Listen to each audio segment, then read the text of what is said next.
ये 25 दिसंबर है। ये दिसंबर का महीना ना सिर्फ हम अमेरिका में क्रिसमस की वजह से मनाते हैं, बल्कि हमारे पास 2 रीज़न होते हैं मनाने के।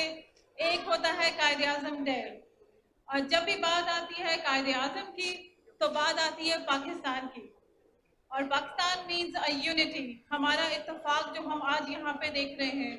जैसे हमारी कम्युनिटी एक है, इसी तरह पाकिस्तान भी एक है। मैं साथ ही कहना चाहूंगी कि just to show a little warm and let's a good start, let's have a very round of applause. तो एक जोरदार ताली हो जाए हम सब के लिए। इसमें मुझे कोई इतना जोश और खरोश नजर नहीं आया। Let's try one more time.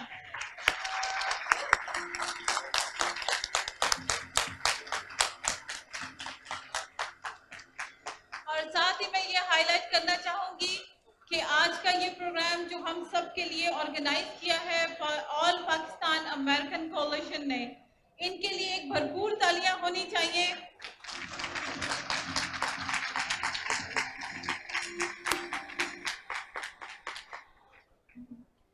और इसके साथ ही मैं एक छोटी सी रिक्वेस्ट और करना चाहूंगी कि आज हमारे बहुत सारे स्टेज पे आएंगे, और उसके साथ मैं एक और हाईलाइट करना चाहती हूँ कि जहाँ पाकिस्तान की बात होती है, 4 सूबों की बात होती है, वहाँ हमारी अक़लियत, हमारी तमाम कम्युनिटीज़ की भी बात होती है। वैसे मुझे पर्सनली उनको अक़लियत बुलाना अच्छा नहीं लगता, लेकिन हमारे सिख भाई भी यहाँ पर मौजूद हैं, हमारा Kartarpur,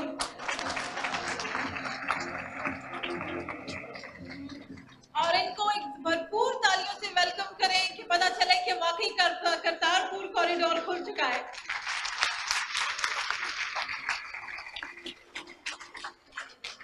And sir, it's a great honor to see you guys here today. You are mostly welcome. तो हमारे प्रोग्राम का आगाज हम करेंगे आज हमेशा की तरह तिलावत कुरान पाक से, और उसके लिए हम आज दावत देंगे, बल्कि मैं दावत दूंगी अपने को होस्ट को, मोहम्मद हुसैन, और फिर तिलावत कुरान पाक। शुक्रिया सबीका खान। मैं आप सबकी आमद का बहुत बहुत शुक्रिया। रस्मी तौर पे शुक्रिया तो हमारी तंजीम के चेयरमैन APAC शेख तौकीरुल हक साहब अदा करेंगे, और मुझे आपका जोश व खरोश देख के बड़ी खुशी हो रही है। और मैं अब दावत खिताब लूँगा अपने मोअज़्ज़ज़ मेहमान डॉक्टर अमरजीत सिंह साहब। आपको जब मैंने दावत दी थी आपने माजरत की थी क्योंकि आप कहीं और कमिटमेंट थी, और इत्तफाक की बात है कि जहाँ कमिटमेंट थी वहाँ कोई इमरजेंसी हो गई, और मैं यूँ कहूँ कि गुड लक होगी कि डॉक्टर अमरजीत सिंह साहब की मेज़बानी आज हमें हासिल होगी। डॉक्टर अमरजीत सिंह साहब को जिन्होंने पहले नहीं सुना, आपको बहुत ऐसी बातें सुनने को मिलेंगी जो इससे आपने नहीं सुनी होगी। डॉक्टर अमरजीत सिंह साहब।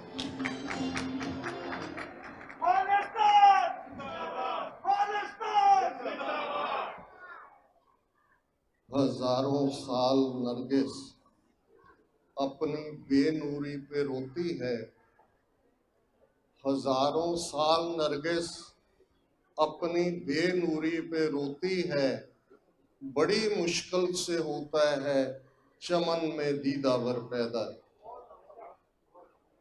अज दी 25 दिसंबर दी शाम उस खिते दे ही नहीं, इंसानी इतिहास के एक सच्चे सुच्चे इंसान जिन्हां ने वो मुअज्जज़ा कर दिखाया जिस दी कोई मिसाल नहीं मिलती, कायद-ए-आज़म मुहम्मद अली जिन्ना उन्हां दे 143वें जन्मदिन नूं मनाउण दे लई पाकिस्तान अमेरिकन कोलिशन ने ये उद्यम किया। और अज दे इस इकट्ठ विच जिथे मिस्टर नईम चीमा साहब डिप्टी कौंसल जनरल ने, उत्थे इफ्तिकार अली साहब जिहड़े पाकिस्तान दी एसोसीएटेड प्रैस APP दे इंचार्ज सन, जदों पहली बार 1991 उन्हां नाल इत्थे मुलाकात हुई UN अब्दुल मार्कर एंबेसडर हुंदे सन, और जिथे इन्हां ने जर्नलिज्म दे फील्ड दे विच बड़ियां मल्लां मारियां ने, उत्थे सिख कौम दे दोस्त ने ਹਰੀਪੁਰ ਦੀ ਧਰਤੀ ਨਾਲ ਸੰਬੰਧ ਹੈ, ਪੰਜਾ ਸਾਹਿਬ ਦੀ ਧਰਤੀ ਦਾ ਮਿਠਾਸ ਵੀ ਇਹਨਾਂ ਦੀ ਸ਼ਖਸੀਅਤ 'ਚ ਹੈ ਔਰ ਉਹਨਾਂ ਨੂੰ ਅੱਜ ਮਿਲ ਕੇ ਬੜੀ ਖੁਸ਼ੀ ਹੋਈ। ਡਾਕਟਰ ਗੁਲਾਮ ਨਬੀ ਫਾਈ, ਜਦੋਂ ਅਸੀਂ 1994 ਦੇ ਵਿੱਚ Khalistan affair centre national press building ਦੇ ਵਿੱਚ ਸ਼ੁਰੂ ਕੀਤਾ ਤੇ ਖਾਲਿਸਤਾਨ ਅਫੇਅਰ ਸੈਂਟਰ ਦੇ ਵੀ 3 ਲਫ਼ਜ਼ ਨੇ KAC। ਉਦੋਂ ਇਸ ਗੱਲ ਦਾ ਅੰਦਾਜ਼ਾ ਨਹੀਂ ਸੀ ਕਿ KAC ਕਸ਼ਮੀਰ ਅਮਰੀਕਨ ਕੌਂਸਲ ਦੇ ਡਾਕਟਰ ਫਾਈ ਵੀ ਵਾਸ਼ਿੰਗਟਨ 'ਚ ਨੇ। ਉਹਨਾਂ ਨੇ ਲੰਚ ਤੇ ਇਨਵਾਈਟ ਕੀਤਾ ਔਰ ਸਾਡੇ ਨੈਸ਼ਨਲ ਪ੍ਰੈਸ ਬਿਲਡਿੰਗ ਦੇ ਦਫ਼ਤਰ 'ਚ ਸਭ ਤੋਂ ਪਹਿਲਾਂ ਵਿਜ਼ਿਟਰ ਬੁੱਕ ਦੇ ਵਿੱਚ ਜਿਨ੍ਹਾਂ ਨੇ ਆ ਕੇ ਆਪਣਾ ਨਾਂ ਦਰਜ ਕਰਵਾਇਆ ਉਹ ਡਾਕਟਰ ਗੁਲਾਮ ਨਬੀ ਫਾਈ ਸਨ। ਔਰ ਇਹ ਵੀ ਇੱਕ ਅਣਥੱਕ ਯੋਧੇ ਨੇ ਜਿਹੜੇ ਥੱਕਦੇ ਨਹੀਂ, ਜਿਹੜੇ ਅੱਕਦੇ ਨਹੀਂ ਔਰ ਜਿਨ੍ਹਾਂ ਨੇ ਕਸ਼ਮੀਰੀਆਂ ਦੇ ਦਰਦ ਦੀ ਕਹਾਣੀ ਨੂੰ ਕੁੱਲ ਦੁਨੀਆ ਦੇ ਅੰਦਰ ਕੋਰੀਡੋਰਸ ਆਫ ਪਾਵਰ ਦੇ ਅੰਦਰ law makers, opinion makers, decisions makers ਤੱਕ ਬੜੇ ਖੂਬਸੂਰਤ ਅੰਦਾਜ਼ ਦੇ ਵਿੱਚ ਪਹੁੰਚਾਇਆ। ਮੇਰੇ ਮਨ ਦੇ ਵਿੱਚ ਅੱਜ ਕੁਝ ਹੋਰ ਬੋਲਣ ਨੂੰ ਸੀ, ਪਰ ਜਿਸ ਕਿਸਮ ਦਾ ਮਾਹੌਲ ਸਿਰਜਿਆ ਗਿਆ, ਮੈਂ ਇੱਕ ਗੱਲ ਇਸ ਕਮਿਊਨਿਟੀ ਦੇ ਦੋਸਤ ਹੋਣ ਦੇ ਨਾਤੇ, ਕਸ਼ਮੀਰੀਆਂ ਦੀ ਸਟਰਗਲ ਦੇ ਵਿੱਚ ਹਮਸਫਰ ਹੋਣ ਦੇ ਨਾਤੇ ਜ਼ਰੂਰ ਕਹਿਣਾ ਚਾਹੁੰਦਾ। 2 ਲਫ਼ਜ਼ ਅੰਗਰੇਜ਼ੀ ਦੇ ਨੇ, ਇੱਕ ਸੈਲਫ ਐਨਾਲਿਸਿਸ ਹੈ, ਇੱਕ ਸੈਲਫ ਕੰਡੈਮਨੇਸ਼ਨ ਹੈ। ਸੈਲਫ ਐਨਾਲਿਸਿਸ ਬਹੁਤ ਚੰਗੀ ਗੱਲ ਹੈ, ਜਿੱਥੇ ਅਸੀਂ ਅੰਦਰ ਬੈਠ ਕੇ ਸਿਰ ਜੋੜ ਕੇ ਦੇਖੀਏ ਸਾਡੀਆਂ ਕੀ ਖਾਮੀਆਂ ਨੇ, ਕਿੱਥੇ ਅਸੀਂ ਗਲਤੀਆਂ ਕੀਤੀਆਂ, ਕਿਵੇਂ ਅਸੀਂ ਇੰਪਰੂਵ ਕਰ ਸਕਦੇ। ਇਹ ਜ਼ਰੂਰੀ ਵੀ ਹੁੰਦਾ ਹੈ, ਸਟਰਗਲਸ ਦੇ ਵਿੱਚ ਵੀ ਜ਼ਰੂਰੀ ਹੁੰਦਾ ਹੈ। ਅਸੀਂ ਖਾਲਿਸਤਾਨ ਦੀ ਸਟਰਗਲ 30 ਸਾਲ ਲੜਨ ਤੋਂ ਬਾਅਦ ਬੈਠ ਕੇ ਦੇਖਦੇ ਹਾਂ ਕਿ ਕਿਸ ਤਰ੍ਹਾਂ ਅਸੀਂ ਗੱਲ ਨੂੰ ਅੱਗੇ ਲਿਜਾ ਸਕਦੇ। ਇੱਕ ਸੈਲਫ ਕੰਡੈਮਨੇਸ਼ਨ ਹੈ, ਪੰਜਾਬੀ 'ਚ ਕਹਿੰਦੇ ਨੇ ਆਪਣੇ ਸਿਰ 'ਚ ਆਪ ਹੀ ਸਵਾਹ ਪਾਉਣੀ। ਔਰ ਮੈਂ ਕਹਾਂਗਾ ਕਿ ਇਸ ਸੈਲਫ ਕੰਡੈਮਨੇਸ਼ਨ ਤੋਂ ਜ਼ਰੂਰ ਬਚਣਾ ਚਾਹੀਦਾ ਹੈ, ਖਾਸ ਕਰਕੇ ਉਹਨਾਂ ਮੌਕਿਆਂ ਤੇ ਜਿੱਥੇ ਫਿਜ਼ਾ ਦੇ ਵਿੱਚ ਇੱਕ ਸੈਲੀਬ੍ਰੇਸ਼ਨ ਹੈ, ਪਰ ਨਾਲ ਦੀ ਨਾਲ ਜੇ ਕਸ਼ਮੀਰ ਵਾਦੀ ਵੱਲ ਧਿਆਨ ਜਾਏ, ਅੱਜ 141 ਦਿਨ ਹੋ ਗਏ ਨੇ, ਉੱਥੇ ਕਸ਼ਮੀਰ ਦੇ ਵਿੱਚ ਸਿਰਫ ਚਿਨਾਰਾਂ ਦੇ ਦਰਖਤਾਂ ਦੇ ਹੰਝੂ ਹੀ ਨਹੀਂ ਨੇ, 8 ਮਿਲੀਅਨ ਕਸ਼ਮੀਰੀ ਕੁੱਲ ਦੁਨੀਆ ਨਾਲੋਂ ਕੱਟ ਆਫ ਕੀਤੇ ਹੋਏ ਨੇ। ਇੰਟਰਨੈਟ ਬੰਦ ਹੈ, ਉਹਨਾਂ ਦੀ ਹੈਲਥ ਸਰਵਿਸਿਜ਼ ਤੱਕ ਐਕਸੈਸ ਬੰਦ ਹੈ, ਉਹ ਮਸੀਤਾਂ ਵਿੱਚ ਨਹੀਂ ਜਾ ਸਕਦੇ। ਕੇਸਰ ਦੀ ਖੇਤੀ ਹੋਏ, ਸੇਬਾਂ ਦੀ ਖੇਤੀ ਹੋਏ, ਬਰਬਾਦ ਕਰ ਦਿੱਤੀ ਗਈ ਹੈ। ਜੇ 80 ਲੱਖ ਉਹਨਾਂ ਕਸ਼ਮੀਰੀਆਂ ਦੀਆਂ ਆਹਾਂ ਦਾ, ਉਹਨਾਂ ਦੇ ਹੌਕਿਆਂ ਦਾ ਸਾਨੂੰ ਧਿਆਨ ਹੁੰਦਾ ਤੇ ਫਿਰ ਅਸੀਂ ਇਸ ਕਿਸਮ ਦੀਆਂ ਗੱਲਾਂ ਦੇ ਵਿੱਚ ਨਾ ਜਾਂਦੇ। ਨਾਲ ਦੀ ਨਾਲ ਭਾਰਤ ਦੇ ਨਕਸ਼ੇ ਵਿੱਚ ਕੈਦ 200 ਮਿਲੀਅਨ ਮੁਸਲਮਾਨ। ਅਕਸਰ ਅੱਜ ਅਸੀਂ TV 84 ਲਈ ਵੀ ਇਸ ਪ੍ਰੋਗਰਾਮ ਨੂੰ ਕਵਰ ਕਰ ਰਹੇ ਹਾਂ। ਇੱਕ ਸੱਚੋ ਸੱਚ ਪ੍ਰੋਗਰਾਮ ਲਗਭਗ 1.5 ਘੰਟੇ ਦਾ ਰੋਜ਼ਾਨਾ ਹੁੰਦਾ ਔਰ ਮੈਂ ਉਸ ਦੇ ਵਿੱਚ ਅਕਸਰ ਡਿਸਕਸ ਕਰਦਾ। ਔਰ ਅੱਜ ਇਸ ਪਲੇਟਫਾਰਮ ਤੋਂ ਮੈਨੂੰ ਖੁਸ਼ੀ ਹੋਈ ਕਿ 4 ਸਾਲ ਪਹਿਲਾਂ ਇਸੇ ਹੀ ਥਾਂ ਤੇ ਪਾਕਿਸਤਾਨੀ ਅਮਰੀਕਨ ਥਿੰਕ ਟੈਂਕ ਜਿਸ ਦੇ ਸਲੀਮ ਮਲਕ ਸਾਹਿਬ ਰੂਏ ਰਵਾਜ਼ ਸਨ, ਉਹ ਸਾਨੂੰ ਵਿਛੋੜਾ ਦੇ ਗਏ ਨੇ। ਰਾਜਾ ਰਜ਼ਾਕ ਇਹਨਾਂ ਨੇ ਉਸ ਦਿਨ ਨੂੰ ਖਾਲਿਸਤਾਨ ਦੇ ਨਾਂ ਸਮਰਪਿਤ ਕੀਤਾ ਸੀ। ਅੱਜ ਇਹਨਾਂ 4 ਸਾਲਾਂ ਦੇ ਵਿੱਚ ਬਹੁਤ ਸਾਰੀਆਂ ਤਬਦੀਲੀਆਂ ਹੋਈਆਂ ਨੇ। ਕਰਤਾਰਪੁਰ ਕੋਰੀਡੋਰ ਦੀ ਗੱਲ ਹੋਈ ਹੈ। ਮੈਂ ਸਮਝਦਾ ਕਿ ਇੱਕ ਗੱਲ ਦਾ ਧਿਆਨ ਰਹੇ ਕਿ ਬਹੁਤ ਵਾਰ ਇਹ ਵੀ ਅਲਾਮਾ ਇਕਬਾਲ ਦੀ ਲਾਈਨ ਹੈ ਕਿ ਗਾਫਿਲ अपने फल की शरीनी से होता है शजर। बहुत बार रुख ਨੂੰ एहसास नहीं ਹੁੰਦਾ कि उसने ने कितना मिठा फ्रूट पैदा किया है, कितना मिठा फल पैदा किया है।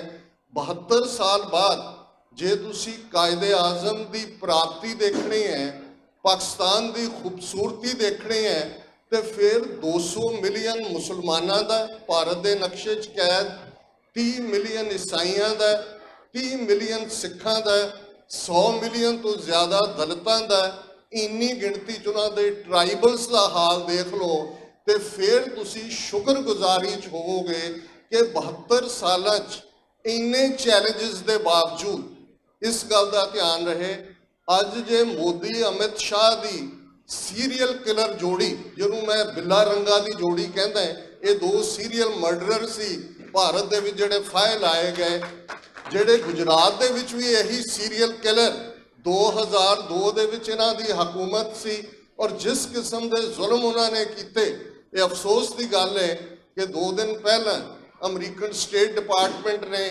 ਪਾਕਿਸਤਾਨ ਨੂੰ ਤਾਂ ਰਿਲੀਜੀਅਸ ਬਲੈਕ ਲਿਸਟ ਦੇ ਵਿੱਚ ਰੱਖਿਆ, ਪਰ ਜਿੱਥੇ ਭਾਰਤ ਦੇ ਵਿੱਚ ਸ਼ਰੇਆਮ ਆਈਨੀ ਗੁੰਡਾਗਰਦੀ ਕਰ ਰਹੇ ਨੇ, ਆਪਣੇ ਆਇਨ ਦੀ, UN ਚਾਰਟਰ ਦੀ, ਯੂਨਾਈਟਿਡ ਨੇਸ਼ਨ ਸਿਕਿਉਰਿਟੀ ਕੌਂਸਲ ਦੇ ਰੈਜ਼ੋਲੂਸ਼ਨਸ ਦੀਆਂ ਧੱਜੀਆਂ ਉਡਾਈਆਂ ਨੇ, ਆਰਟੀਕਲ 370 ਨੂੰ ਐਬਰੋਗੇਟ ਕਰਕੇ, ਅੱਜ ਉਹ ਭਾਰਤ ਇਸ ਲਿਸਟ ਦੇ ਵਿੱਚ ਨਹੀਂ ਹੈ ਜਿਸ ਭਾਰਤ ਦੀ ਪਾਰਲੀਮੈਂਟ ਜੇ ਉਸ ਦੇ ਥੱਲੇ ਸਿਟੀਜ਼ਨਸ਼ਿਪ ਨੂੰ ਅਮੈਂਡ ਕਰਨ ਦੇ ਨਾਂ ਥੱਲੇ ਜਾਂ ਰਜਿਸਟਰ ਕਰਨ ਦੇ ਨਾਂ ਥੱਲੇ ਜੋ ਅਸਾਮ ਦੇ ਵਿੱਚ 2 ਮਿਲੀਅਨ ਲੋਕਾਂ ਨੂੰ ਸਟੇਟਲੈਸ ਬਣਾ ਦਿੱਤਾ ਗਿਆ ਹੈ। ਬਹੁਤ ਸਾਰੇ ਸਵਾਲ ਪੁੱਛਦੇ ਨੇ ਕਿ ਕੀ ਇਹਨਾਂ ਨੂੰ ਕੱਢ ਦਿੱਤਾ ਜਾਏਗਾ, ਇਹ ਬੰਗਲਾਦੇਸ਼ 'ਚ ਭੇਜੇ ਜਾਣਗੇ, ਪਾਕਿਸਤਾਨ 'ਚ ਭੇਜੇ ਜਾਣਗੇ? ਨਹੀਂ, ਇਹ ਉੱਥੋਂ ਦੇ ਮੁਸਲਮਾਨਾਂ ਨੂੰ ਜਿਪਸੀ ਬਣਾਉਣਗੇ, ਰੋਮਾ ਬਣਾਉਣਗੇ। ਯੂਰਪ ਦੇ ਵਿੱਚ ਤੁਸੀਂ ਹਿਸਟਰੀ ਦੇਖੋ, ਬਹੁਤ ਵਾਰ ਨਾਜ਼ੀਆਂ ਦੇ ਜ਼ੁਲਮਾਂ ਦੇ ਵੇਲੇ 6 ਮਿਲੀਅਨ ਯਹੂਦੀਆਂ ਦੇ ਕੰਸੈਂਟਰੇਸ਼ਨ ਕੈਂਪਾਂ ਜਾਂ ਚੈਂਬਰਸ ਦੀ ਗੱਲ ਹੁੰਦੀ ਹੈ, ਬਹੁਤ ਵੱਡੀ ਗਿਣਤੀ ਦੇ ਵਿੱਚ ਜਿਪਸੀ ਮਾਰੇ ਗਏ ਸਨ। ਅੱਜ ਵੀ ਰੋਮਾਨੀਆ ਵਰਗੇ ਮੁਲਕ ਜਿੱਥੇ ਉਹਨਾਂ ਦੀ 13-14% ਆਬਾਦੀ ਹੈ, ਉਹਨਾਂ ਦਾ ਕੋਈ ਘਰ ਘਾਟ ਨਹੀਂ ਹੈ, ਉਹਨਾਂ ਨੂੰ ਬਿਲਕੁਲ ਖਾਨਾ ਬਦੋਸ਼ ਬਣਾਇਆ ਹੋਇਆ ਹੈ, ਉਹਨਾਂ ਨੂੰ ਬਿਲਕੁਲ ਜਰਾਇਮ ਪੇਸ਼ਾ ਕਬੀਲਾ ਐਲਾਨਿਆ ਹੋਇਆ ਹੈ। ਬਿਲਕੁਲ ਐਗਜ਼ੈਕਟਲੀ ਜੇ ਇਹਨਾਂ ਦੇ ਤੁਸੀਂ ਇਹ ਤਿੰਨੋਂ ਹੀ ਮੂਵ ਨੈਸ਼ਨਲ ਸਿਟੀਜ਼ਨਸ਼ਿਪ ਅਮੈਂਡਮੈਂਟ ਦੇ ਨਾਂ ਥੱਲੇ ਜਾਂ ਹੁਣ ਨੈਸ਼ਨਲ ਰਜਿਸਟ੍ਰੇਸ਼ਨ ਆਫ ਪੋਪੂਲੇਸ਼ਨ ਦੇ ਨਾਂ ਥੱਲੇ ਜਾਂ NRA ਦੇ ਥੱਲੇ ਜਿਹੜੇ ਤਿੰਨੋਂ ਐਕਟ ਨੇ, ਇਸ ਗੱਲ ਵੱਲ ਇਸ਼ਾਰਾ ਕਰਦੇ ਨੇ। ਔਰ ਤੁਹਾਨੂੰ ਯਾਦ ਹੋਏਗਾ ਇਹਨਾਂ ਦਾ ਆਈਡੀਆਲੋਗ ਹੈ ਸੁਬਰਾਮਨੀਅਮ ਸਵਾਮੀ। ਇਹ ਕਦੇ ਹਾਰਵਰਡ ਯੂਨੀਵਰਸਿਟੀ ਦੇ ਸਮਰ ਸਕੂਲ ਦੇ ਵਿੱਚ ਇਕਨੋਮਿਕਸ ਦੀਆਂ ਕਲਾਸਾਂ ਲੈਂਦਾ ਸੀ। ਇਹਨੇ ਇੱਕ ਸਟੇਟਮੈਂਟ ਦਿੱਤੀ ਕਿ ਭਾਰਤ ਦੇ ਮੁਸਲਮਾਨਾਂ ਨੂੰ ਕਹੋ ਕਿ ਆਪਣੀਆਂ 100 ਮਸੀਤਾਂ, ਉਹਨੇ ਲਿਸਟ ਵੀ ਦਿੱਤੀ, ਸਾਡੇ ਹਵਾਲੇ ਕਰ ਦਿਓ, ਅਦਰਵਾਈਜ਼ ਇਹਨਾਂ ਨੂੰ ਡੀਫਰੈਂਚਾਈਜ਼ ਕਰ ਦੇਣਾ ਚਾਹੀਦਾ ਹੈ। ਇਹ ਹਾਰਵਰਡ ਯੂਨੀਵਰਸਿਟੀ ਦੇ ਪ੍ਰੋਗਰੈਸਿਵ ਪ੍ਰੋਫੈਸਰ ਸਿੱਖ, ਪਾਕਿਸਤਾਨੀ, ਕਸ਼ਮੀਰੀ ਸਟੂਡੈਂਟਸ ਨੇ ਲੌਬੀ ਕੀਤੀ ਤੇ ਇਸ ਸੁਬਰਾਮਨੀਅਮ ਸਵਾਮੀ ਨੂੰ ਹਾਰਵਰਡ 'ਚ ਪੜਾਉਣ ਦੇ ਉੱਤੇ ਪਾਬੰਦੀ ਲਾਈ।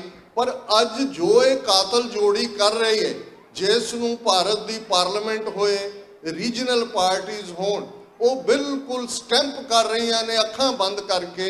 ਇਹ 200 ਮਿਲੀਅਨ ਮੁਸਲਮਾਨਾਂ ਨੂੰ, ਤੁਸੀਂ ਜਾਮੀਆ ਮਿਲੀਆ ਇਸਲਾਮੀਆ ਯੂਨੀਵਰਸਿਟੀ 'ਚ ਕੀ ਹੋਇਆ ਇਸ ਨੂੰ ਅੱਜ ਬਹੁਤ ਸਾਰੀਆਂ ਵੀਡੀਓਜ਼ ਪਈਆਂ ਨੇ। ਇਸ ਗੱਲ ਦਾ ਧਿਆਨ ਰਹੇ ਕਿ ਜਾਮੀਆ ਮਿਲੀਆ ਇਸਲਾਮੀਆ ਯੂਨੀਵਰਸਿਟੀ ਦੀ ਸ਼ੁਰੂਆਤ ਵੀ ਅਲੀਗੜ੍ਹ 'ਚ ਹੋਈ, ਔਰ ਕਿਸੇ ਵੇਲੇ ਸਰ ਮੁਹੰਮਦ ਇਕਬਾਲ ਨੂੰ ਇਹ ਆਫਰ ਕੀਤੀ ਗਈ ਸੀ ਕਿ ਉਹ ਪਹਿਲੇ ਵਾਈਸ ਚਾਂਸਲਰ ਬਣਨ। ਜਦੋਂ ਅਲੀਗੜ੍ਹ ਤੋਂ ਮੂਵ ਕਰਕੇ ਇਹਨੂੰ ਦਿੱਲੀ ਲਿਆਂਦਾ ਗਿਆ, ਡਾਕਟਰ ਮੁਹੰਮਦ ਜੌਹਰ ਉਹਦੇ ਵਾਈਸ ਚਾਂਸਲਰ ਬਣੇ। ਇੱਕ ਪਾਸੇ ਅਲੀਗੜ੍ਹ ਮੁਸਲਿਮ ਯੂਨੀਵਰਸਿਟੀ ਕਾਇਦੇ ਆਜ਼ਮ ਦੇ ਮੌਕਫ ਨਾਲ ਖੜੀ ਸੀ ਕਿ 2 ਨੇਸ਼ਨਸ ਨੇ, 1000 ਸਾਲ ਤੋਂ ਅਸੀਂ ਦੇਖ ਲਿਆ, ਇਹ ਸਾਨੂੰ ਮਲੇਛ ਕਹਿੰਦੇ ਨੇ, ਸਾਡੇ ਹੱਥ ਦਾ ਛੋਇਆ ਪਾਣੀ ਵੀ ਨਹੀਂ ਪੀਂਦੇ, ਇਹ ਸਾਨੂੰ ਮਲੇਛ ਗਰਦਾਨਦੇ ਨੇ, ਇਹਨਾਂ ਦੇ ਨਾਲ ਅਸੀਂ ਨਹੀਂ ਰਹਿ ਸਕਦੇ। ਪਰ ਇਹੀ ਜਾਮੀਆ ਮਿਲੀਆ ਇਸਲਾਮੀਆ ਯੂਨੀਵਰਸਿਟੀ ਜਿਹਦੇ ਸਟੂਡੈਂਟਸ ਨੂੰ, ਪ੍ਰੋਫੈਸਰਸ ਨੂੰ ਪੁਲਿਸ ਨੇ ਬਿਨਾਂ ਵਾਈਸ ਚਾਂਸਲਰ ਦੀ ਪਰਮਿਸ਼ਨ ਦੇ ਅੰਦਰ ਵੜ ਕੇ ਕੁੱਟਿਆ। ਇੱਥੇ ਮੌਲਾਨਾ ਅਬੁਲ ਕਲਮ ਆਜ਼ਾਦ ਬੈਠੇ ਸੀ, ਇੱਥੇ ਡਾਕਟਰ ਜ਼ਾਕਰ ਹੁਸੈਨ ਬੈਠੇ ਸੀ। ਇਹ ਕਹਿੰਦੇ ਸੀ ਨਹੀਂ, ਸਾਡੇ ਪੁਰਖਿਆਂ ਦੀਆਂ ਕਬਰਾਂ ਇੱਥੇ ਨੇ, ਇਹ ਸਾਡਾ ਵਤਨ ਹੈ, ਇਹ ਜਿਹੜਾ ਜ਼ਰਾ ਜ਼ਰਾ ਇਸ ਖਾਕ ਦਾ ਪਵਿੱਤਰ ਹੈ, ਇਹ ਗਲਤ ਹੈ ਕਾਨਸੈਪਟ। ਅੱਜ ਜ਼ਰੂਰ ਉਹ ਬੇਸ਼ੱਕ ਆਜ਼ਾਦ ਹੋਣ, ਬੇਸ਼ੱਕ ਜ਼ਾਕਰ ਹੁਸੈਨ ਹੋਣ, ਉਹ ਆਪਣੇ ਕਬਰਾਂ ਦੇ ਵਿੱਚ ਜ਼ਰੂਰ ਟਿਲਟ ਕਰ ਰਹੇ ਹੋਣਗੇ ਕਿ ਕਿਸ ਹੱਦ ਤੱਕ ਕਾਇਦੇ ਆਜ਼ਮ ਠੀਕ ਸੀ ਔਰ ਉਹਨਾਂ ਨੇ ਕਿੰਨਾ ਵੱਡਾ ਗੁਨਾਹ ਕੀਤਾ। ਕਸ਼ਮੀਰ ਦੇ ਹਵਾਲੇ ਨਾਲ ਡਾਕਟਰ ਫਾਈ ਨੇ ਬੜੀ ਡਿਟੇਲ 'ਚ ਜ਼ਿਕਰ ਕੀਤਾ ਹੈ। 5 ਅਗਸਤ ਤੋਂ ਇੱਕਦਮ ਬਾਅਦ ਜਦੋਂ sitting member of parliament doctor Farooq Abdullah ਨੂੰ ਪੁਲਿਸ ਅਰੈਸਟ ਕਰਕੇ ਲਿਜਾ ਰਹੀ ਸੀ, ਉਹ ਉੱਚੀ ਬੋਲ ਕੇ ਕਹਿ ਰਹੇ ਸੀ ਕਿ Quaid-e Azam told this thing to my father and Quaid-e Azam was right, that is happening। ਇਹ ਹੈ ਉਹਨਾਂ ਲੋਕਾਂ ਦਾ ਹਸ਼ਰ ਜਿਨ੍ਹਾਂ ਨੇ ਇਹ ਯਕੀਨ ਕੀਤਾ ਸੀ ਕਿ ਇਹ ਗਾਂਧੀ ਔਰ ਨਹਿਰੂ, ਕਈ ਵਾਰ ਸਾਡੇ ਕੁਝ ਪਾਕਿਸਤਾਨੀ ਵੀਰ ਵੀ ਇਹ ਕਹਿਣਗੇ ਕਿ ਜੀ ਇਹ ਮੋਦੀ ਅਮਿਤ ਸ਼ਾਹ ਦਾ ਪਾਕਿਸਤਾਨ ਉਹ ਨਹੀਂ ਹੈ ਜਿਹੜਾ ਗਾਂਧੀ ਨਹਿਰੂ ਦਾ ਜਿਹੜਾ ਹਿੰਦੁਸਤਾਨ ਉਹ ਨਹੀਂ ਹੈ ਜਿਹੜਾ ਗਾਂਧੀ ਨਹਿਰੂ ਦਾ ਹਿੰਦੁਸਤਾਨ ਸੀ। ਇਹ ਬਿਲਕੁਲ ਗਲਤ ਸਟੇਟਮੈਂਟ ਹੈ। ਗਾਂਧੀ ਨਹਿਰੂ ਨੇ ਸੈਕੂਲਰਿਜ਼ਮ ਦਾ ਲਬਾਦਾ ਪਾਇਆ ਹੋਇਆ ਸੀ। ਫਰਕ ਇੰਨਾ ਹੈ, ਰਾਮ ਰਾਜ ਦੇ ਕਨਸੈਪਟ ਦੇ ਥੱਲੇ ਉਹ ਸੈਕੂਲਰਿਜ਼ਮ ਦੇ ਲਬਾਦੇ ਦੇ ਥੱਲੇ ਲੁਕੋਇਆ ਹੋਇਆ ਸੀ। ਇਹ ਕਾਇਦੇ ਆਜ਼ਮ ਦੇ ਲਫ਼ਜ਼ ਨੇ, whenever Gandhi has come to meet me, he has come to cheat me। ਜਦੋਂ ਤੁਹਾਨੂੰ ਇਸ ਗੱਲ ਦਾ ਪਤਾ ਹੁੰਦਾ ਤੁਸੀਂ ਕਿਹਦੇ ਨਾਲ ਡੀਲ ਕਰ ਰਹੇ ਹੋ। ਸਾਡੀ ਲੀਡਰਸ਼ਿਪ ਮਾਸਟਰ ਤਾਰਾ ਸਿੰਘ, ਬਲਦੇਵ ਤਾਰ ਸਿੰਘ, ਅਹਿਮਕ ਨਾ ਅਹਿਲ ਬਿਲਕੁਲ ਜਿਹੜੇ ਸਮੇਂ ਦੇ ਹਾਣੀ ਨਹੀਂ ਸਨ, ਉਹ ਉਸ ਗੱਲ ਨੂੰ ਨਹੀਂ ਸਮਝ ਸਕੇ ਜਿਹੜੀ ਗੱਲ ਕਾਇਦੇ ਆਜ਼ਮ ਨੇ ਸਰ ਸੋਭਾ ਸਿੰਘ ਨੂੰ ਕਹੀ, ਜਿਹੜੇ ਬਿਲਡਰ ਆਫ ਦਿੱਲੀ ਸੀ। ਖੁਸ਼ਵੰਤ ਸਿੰਘ ਜਰਨਲਿਸਟ ਦਾ ਬਾਪ, ਚੰਗੇ ਦੋਸਤ ਸੀ। ਖੁਸ਼ਵੰਤ ਸਿੰਘ ਦੀ ਸ਼ਾਦੀ ਦੇ ਮੌਕੇ ਵੀ ਕਾਇਦੇ ਆਜ਼ਮ ਸ਼ਾਮਲ ਹੋਏ ਸਨ। ਉਹਨਾਂ ਦੀ ਐਗਜ਼ੈਕਟ ਸਟੇਟਮੈਂਟ ਹੈ ਜਿਹੜੀ ਸਾਚੀ ਸਾਖੀ ਨਾਂ ਦੀ ਕਿਤਾਬ 20ਵੀਂ ਸਦੀ ਦੇ ਸਿੱਖ ਫਿਲਾਸਫਰ ਸਰਦਾਰ ਕਪੂਰ ਸਿੰਘ ਨੇ ਲਿਖੀ। ਮੈਂ ਉਹਨਾਂ ਦੇ ਕਾਇਦੇ ਆਜ਼ਮ ਦੇ ਐਗਜ਼ੈਕਟ ਸ਼ਬਦ ਕੋਟ ਕਰਾਂਗਾ। ਉਹਨਾਂ ਨੇ ਕਿਹਾ, Sikhs are politically naive, they have seen Hindus as the co-slaves, but when they will see them as the rulers, they will see their true face, that Hindus will be the masters and Sikhs will be the slaves। ये सिख अनाड़ी ने, उन्होंने हिंदुओं ਨੂੰ ਸਹਿ ਗੁਲਾਮ ਦੇਖਿਆ। ਜਦੋਂ ਇਹਨਾਂ ਦੇ ਹੱਥ 'ਚ ਪਾਵਰ ਹੋਏਗੀ ਉਦੋਂ ਸਿੱਖਾਂ ਨੂੰ ਰਿਅਲਾਈਜੇਸ਼ਨ ਹੋਏਗੀ ਕਿ ਕੌਣ ਮਾਲਕ ਹੈ ਤੇ ਕੌਣ ਗੁਲਾਮ ਹੈ। ਸਿੱਖਾਂ ਦੀ ਪਲਾਈਟ ਬਾਰੇ ਤੇ ਉਰਦੂ ਦਾ ਇਹ ਸ਼ੇਅਰ ਸਾਰੀ ਕਹਾਣੀ ਕਹਿੰਦਾ ਹੈ, वो वक्त भी देखा तारीख की घड़ियों ने, जब लम्हों ने खता की सदियों ने सजा पाई। पर मर्द ईमान ते खलोण वाले लोग कदे अपने निशाने तो पिछे नहीं हटते। चीमा साहब ने दस्या पाकिस्तान का मोटो यूनिटी, फेथ, डिसिप्लिन। और सचमुच कायदे आजम की शख्सियत ने उस खिड़ी हुई मुस्लिम बरे सगीर की कौम दे विच यकजदी पैदा की, यूनिटी पैदा की, सॉलीडैरिटी पैदा की। एक कोने तो दूसरे कोने तक हर पासे ये आवाज़ उठी कि ये साडा कायद है, ये साडा कायदे आजम है। तो उन्होंने भी फिर अंग्रेजी की जो मैं एक्सप्रैशन वरता कि he drew victory out of the jaws of the crooks, कि उन्होंने वो जित खिंच के लियांदी क्रुक्स तो। गांधी नेहरू होए, ब्रिटिश होए, किसी ने प्लेटर ते रख के नहीं दिता। तो तुहानू इस गल का फख्र होना चाहिए कि अज 22 करोड़ पाकिस्तानी, वड्डी गिणती पाकिस्तानी डायस्पोरा, तुसी आज़ादी का निग मान रहे हो। गल ये नहीं है कि तुहाडे च कमियां की ने। असी ये तो कहते हैं असी ये भी नहीं, असी ये भी नहीं, असी ये भी नहीं, असी ये भी नहीं। पर इस गल वाल देखो कि इन्हां सालां च 4-5 जंगां तुहाडे ते थोपियां होण, वो कश्मीर का मुद्दा होए, वो वाटर एज ए वैपन होए। बहुत घट लोगों को पता है कि 47 तो एकदम बाद, क्योंकि वास्ट कैनाल सिस्टम पाकिस्तान च सी, पर जोड़े हैडवर्क सन, रावी दे हैडवर्क माधोपुर और सतलुज दे फिरोजपुर, एक स्टेज ते इन्हां ने वो हैडवर्क्स बंद कर दिते सी। आलमोस्ट फौज आमो सामने आ गई सी। वर्ल्ड बैंक ने इंटरवीन किया 1960 दे विच, जिहड़ी इंडो वाटर ट्रीटी हुई, जिहदे थल्ले तुहाडे पासे मंगला डैम बनया है, इधर भाखड़ा डैम बनया है। सतलुज, ब्यास, रावी, ईस्टर्न पंजाब दियां रिवर्स, चनाब, झेलम, इंडस पाकिस्तान दियां रिवर्स मनिया गई हैं। और हुण एक गल दी मैं वार्निंग देना चाहुंदा कि असीं तां गिण रहे हैं अपनियां गलतियां। दुश्मन की नीयत यह है, उन्होंने पाकिस्तान के कॉन्सैप्ट को तसव्वुर ही नहीं किया। अज जो असी ये दिन सैलीब्रेट कर रहे हैं, अज हैदराबाद शहर के अंदर ਆਰਐਸਐਸ ਨੇ ਵੱਡੀ ਹਥਿਆਰਾਂ ਨਾਲ ਲੈਸ ਰੈਲੀ ਕੀਤੀ। ਮੋਹਨ ਭਾਗਵਤ ਨੇ ਐਡਰੈਸ ਕੀਤਾ ਤੇ ਮੋਹन भागवत ने चेस्ट हिंदी च किया कि हम ये बता देना चाहते हैं कि 130 करोड़ भारत के लोग सभी हिंदू हैं। आप किस तरीके से पूजा करते हैं, आपकी जो है वो तहजीब क्या है, इसका कोई फर्क नहीं पड़ता, आप सब हिंदू हैं। तो मैं ये देख रहे सी कि हैदराबाद क्यों चुनिया उन्होंने। याद रहे जिस दिन 11 सितंबर 1948 ਨੂੰ ਕਾਇਦੇ ਆਜ਼ਮ ਨੇ ਵਫਾਤ ਪਾਈ, ਇਸ ਦੁਨੀਆ ਨੂੰ ਅਲਵਿਦਾ ਕਿਹਾ, ਉਸ ਤੋਂ ਅਗਲੇ ਦਿਨ ਭਾਰਤ ਦੀ ਫੌਜ ਨੇ ਹੈਦਰਾਬਾਦ ਰਿਆਸਤ ਜਿਹੜੀ 100,000 ਸਕੁਅਰ ਮਾਈਲ ਤੋਂ ਜ਼ਿਆਦਾ ਵੱਡੀ ਰਿਆਸਤ ਸੀ, ਜਿਹਦੇ ਚ ਅੱਜ ਮਹਾਰਾਸ਼ਟਰ ਦਾ ਵੱਡਾ ਇਲਾਕਾ ਉਹਦੇ ਕੋਲ ਹੈ, ਕਰਨਾਟਕਾ ਦਾ ਹੈ, ਤੇਲੰਗਾਨਾ ਦਾ ਹੈ, ਆਂਧਰਾ ਪ੍ਰਦੇਸ਼ ਦਾ, ਉਸ ਦੇ ਉੱਤੇ ਅਟੈਕ ਕੀਤਾ ਸੀ। ਜਿਉਂਦੇ ਜੀ ਉਹ ਡੇਅਰ ਨਹੀਂ ਸੀ ਕਰ ਸਕੇ, ਉਸ ਇੱਕ ਸਾਲ ਦੇ ਵਿੱਚ ਉਹਨਾਂ ਨੇ ਨੈਕਸਟ ਡੇ ਕੀਤਾ। ਔਰ ਇਹਨਾਂ ਦੀ ਇੱਕ ਰਿਪੋਰਟ ਕਮੇਟੀ ਦੀ ਜਿਹੜੀ ਇਹਨਾਂ ਨੇ ਖੁਫੀਆ ਰੱਖੀ ਹੋਈ ਹੈ, 30,000 ਮੁਸਲਮਾਨ ਰਜ਼ਾਕਾਰ ਕਹਿ ਕੇ ਹੈਦਰਾਬਾਦ ਦੀ ਰਿਆਸਤ ਦੇ ਵਿੱਚ ਮਾਰੇ ਗਏ ਸੀ। ਇਹ ਏਜੰਡਾ ਉਦੋਂ ਤੋਂ ਹੀ ਚੱਲ ਰਿਹਾ। ਹੁਣ ਇਹਨਾਂ ਦੇ ਕੋਲ ਐਬਸੋਲੂਟ ਮੈਜੋਰਿਟੀ ਹੈ ਤੇ ਇਹ ਇਸ ਨੂੰ ਬਿਲਕੁਲ ਕਿਸੇ ਦੀ ਪਰਵਾਹ ਕੀਤੇ ਬਿਨਾਂ ਇੰਟਰਨੈਸ਼ਨਲ ਪੋਲਿਟਿਕਸ ਦੀਆਂ ਕੰਪਲਸ਼ਨਸ ਨੇ। ਅਮਰੀਕਾ ਬਾਰੇ ਅਸੀਂ ਬਹੁਤ ਚੰਗੀ ਤਰ੍ਹਾਂ ਜਾਣਦੇ ਹਾਂ ਇਹਨਾਂ ਬਾਰੇ ਕੀ ਕਹਿਣਾ, ਲੇਕਿਨ ਕੁੱਲ ਮਿਲਾ ਕੇ ਮੈਂ ਕਨਕਲੂਡ ਕਰਾਂ ਕਿ ਅਲਟੀਮੇਟਲੀ ਜਦੋਂ ਕੌਮਾਂ ਇਕੱਠੀਆਂ ਹੁੰਦੀਆਂ ਨੇ, ਸਿੱਖ ਔਰ ਮੁਸਲਮਾਨ ਈਮਾਨ ਵਾਲੀਆਂ ਕੌਮਾਂ ਨੇ। ਸਾਡਾ ਇੱਕ ਰੱਬ ਹੈ ਜਿਸ ਨੂੰ ਅਲਾਮਾ ਇਕਬਾਲ ਨੇ ਜਦੋਂ ਅਲਾਮਾ ਇਕਬਾਲ ਨੇ ਸਿੱਖੀ ਔਰ ਇਸਲਾਮ ਦੀ ਸਾਂਝ ਦੀ ਗੱਲ ਕੀਤੀ, ਉਹਨਾਂ ਦੀ ਕਿਤਾਬ ਬਾਂਗੇ ਦਰਾ ਹੈ, ਉਸ ਦੇ ਵਿੱਚ ਇੱਕ ਨਜ਼ਮ ਹੈ ਨਾਨਕ, ਇਸ ਨੂੰ ਜ਼ਰੂਰ ਪੜ੍ਹਿਓ।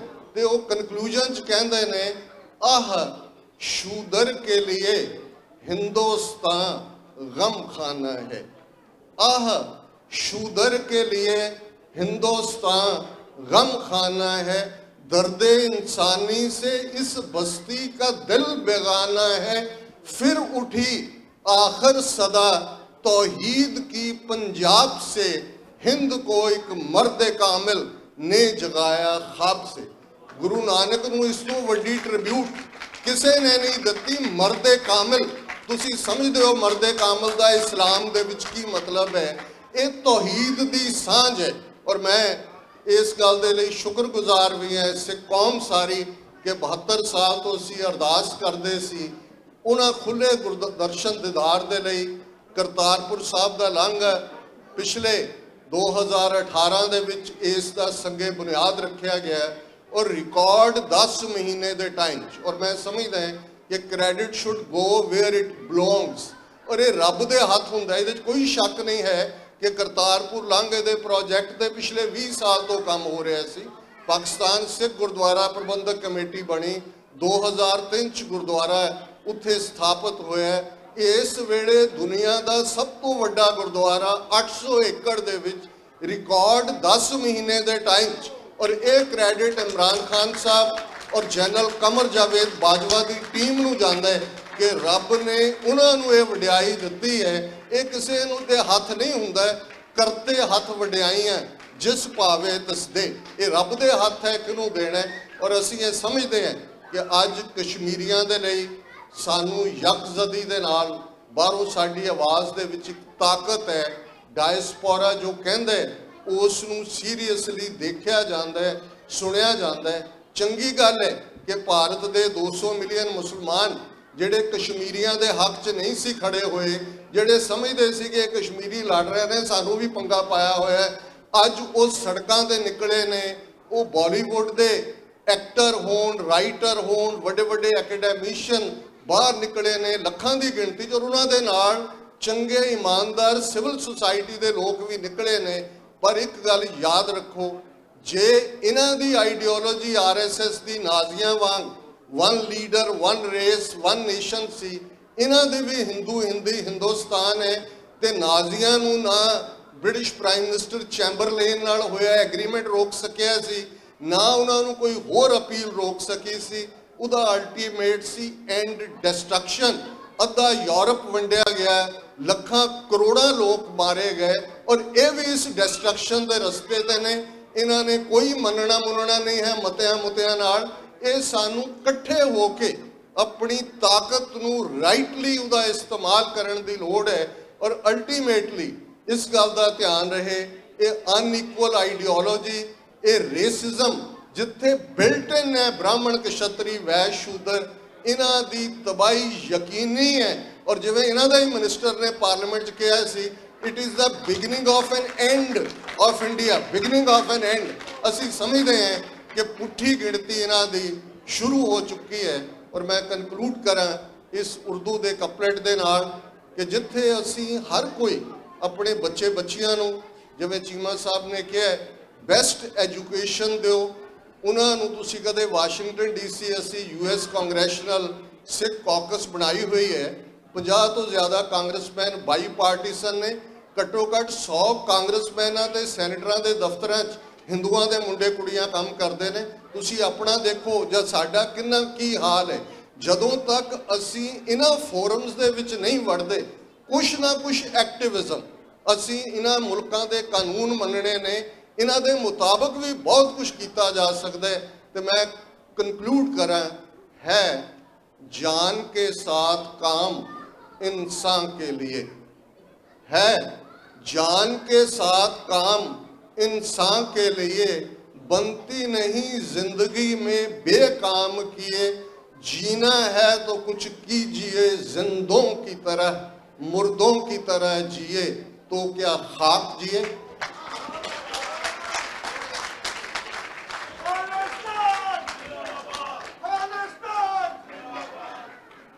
शुक्रिया डॉक्टर अमरजीत सिंह साहब। मैंने जिस तरह कहा कि आपको कुछ ना कुछ आज ज़रूर सीखने को मिलेगा, इसमें आपने जिस बुनियादी नुक्ते की वजाहत की वो ये थी, उसका जवाब यही है कि जिनको आज दिन तक दो कौमी नज़रिया समझ नहीं आया था, मेरे ख्याल में डॉक्टर अमरजीत सिंह साहब ने बहुत सादा और आसान अल्फाज में, बल्कि पंजाबी में समझा दिया है। मुझे बहुत खुशी है डॉक्टर अमरजीत सिंह साहब, आपने अपना कीमती वक्त हमें दिया। बिस्मिल्लाहिर्रहमानिर्रहीम। बेशक मेरा रब एक है, वो वाहिद है, वो अहद है, और बेशक मेरे प्यारे रसूल हज़रत मोहम्मद सल्लल्लाहु अलैहि वसल्लम मेरे रब के आखिरी रसूल हैं।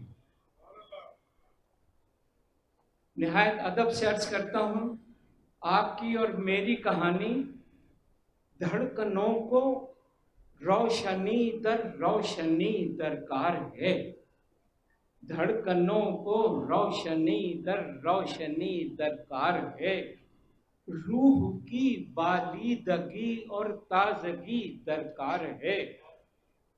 अब शेर सुनिए कि रहमतुल लिल आलमीन के जिक्र से परवरदिगार, रहमतुल लिल आलमीन के जिक्र से परवरदिगार, गमज़दा माहौल में पैहम खुशी दरकार है।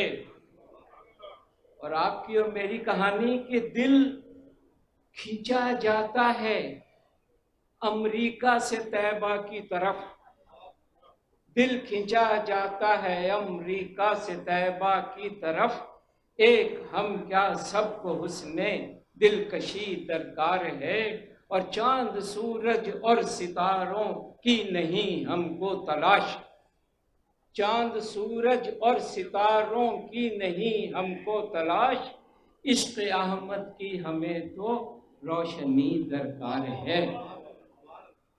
और डूब जाना चाहता है दिल नबी के इश्क में, खुद शिनासाई की खातिर बेखुदी दरकार है। और ले चली है नात की खुशबू मदीने की तरफ, ले चली है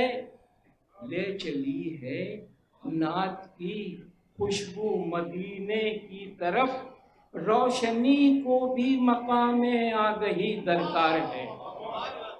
ले चली है नात की खुशबू मदीने की तरफ, दूसरे मिसरे पे गौर कीजिए कि रोशनी को भी मकामे आगही दरकार है।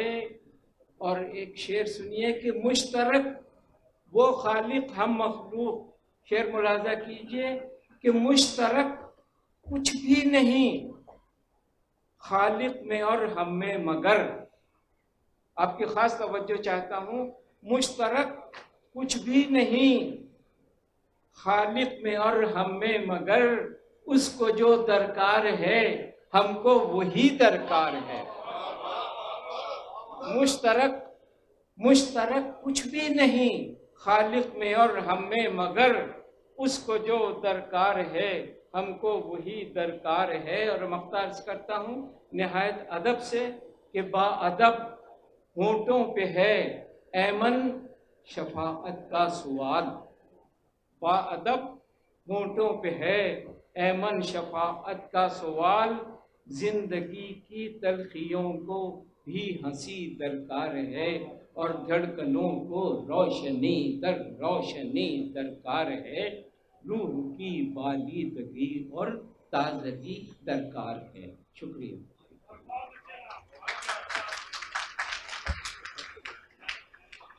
शुक्रिया मामून भाई, आपने खूबसूरत अशार आपने सुनाए। मैं परेड के लिए आप लोग तैयार हैं?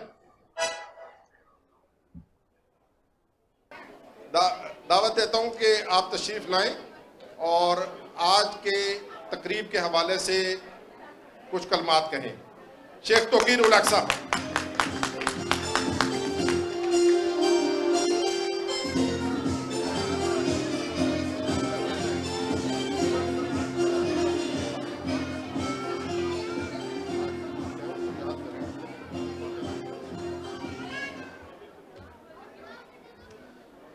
मुअज़्ज़िज़ ख़वातीन हज़रात और पाकिस्तान से आए हुए मेरे मेहमान, council general vice council general Naeem Cheema साहब और डॉक्टर अमरजीत साहब और दीगर जितने भी ख़वातीन हज़रात मेरे मेहमान यहाँ आज अपना कीमती वक्त निकाल के यहाँ इस अहम कॉज के लिए, इस नोबल इवेंट के लिए तशरीफ़ लाएँ, आप सबको अस्सलाम वालेकुम।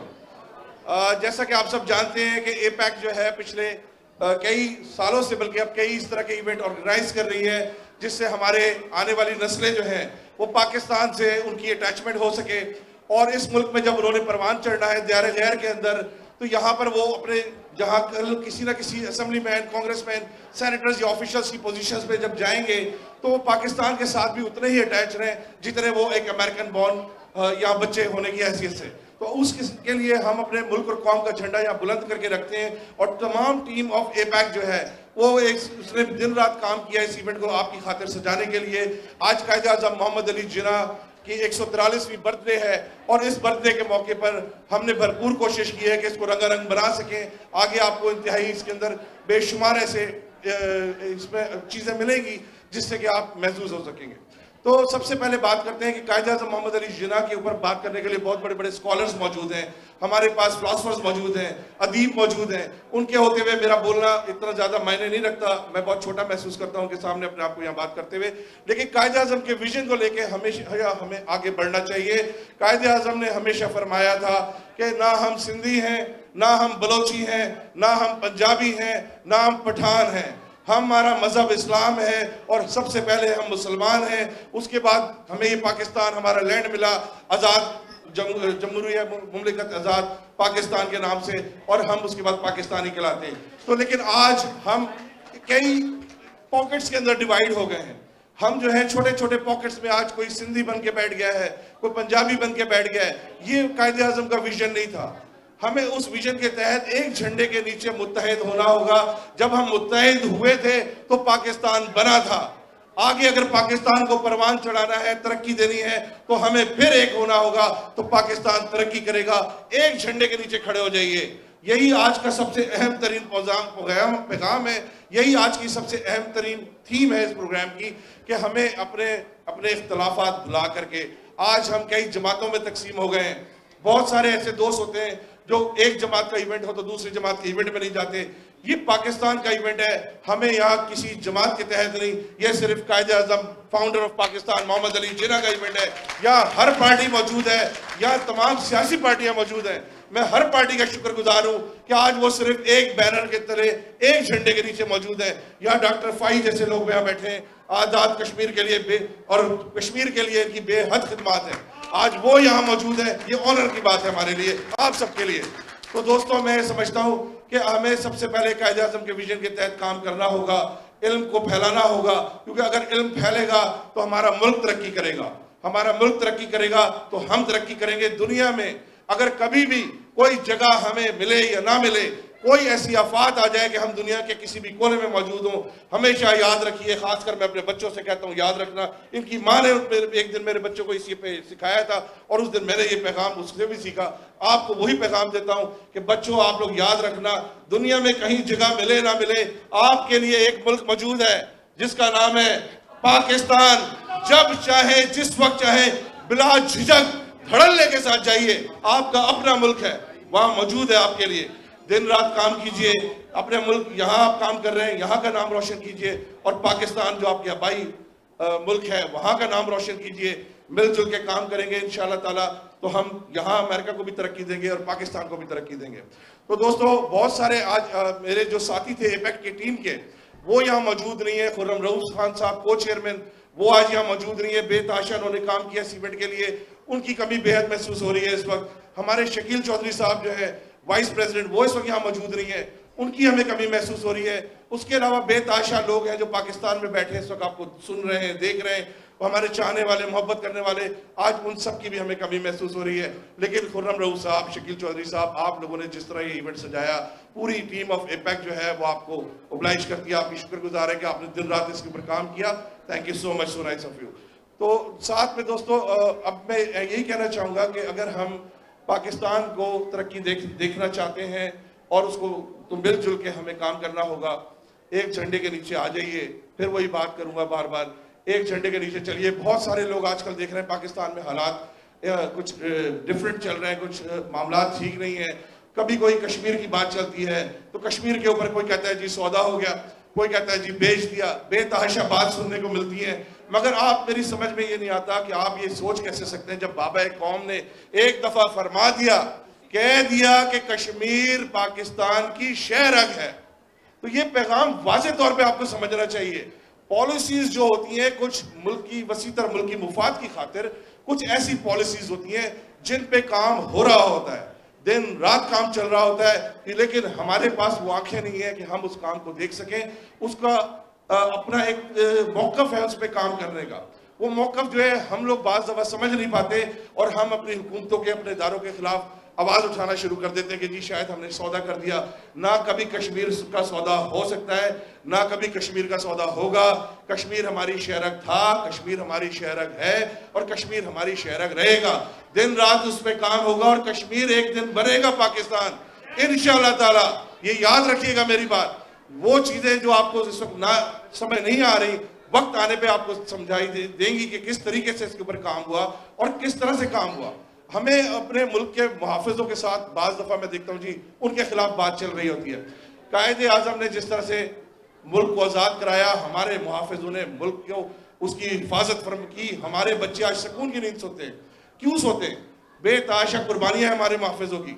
हमें अपने मुहाफिजों के साथ खड़ा होना चाहिए, उनको सपोर्ट करना चाहिए ताकि वो कुर्बानियाँ कभी रायगा ना जाए, उनको तकलीफ ना पहुंचे। यही मेरा एक छोटा सा पैगाम था आज के इवेंट के लिहाज से। मैं तमाम टीम ऑफ एपेक को बहुत बहुत मुबारकबाद देता हूं कि आज उन्होंने जिस तरह मिलकर मेरे साथ इस पे काम किया। Every each of you, thank you so much. Big round of applause for you guys. Thank you so much. Pakistan जिंदाबाद।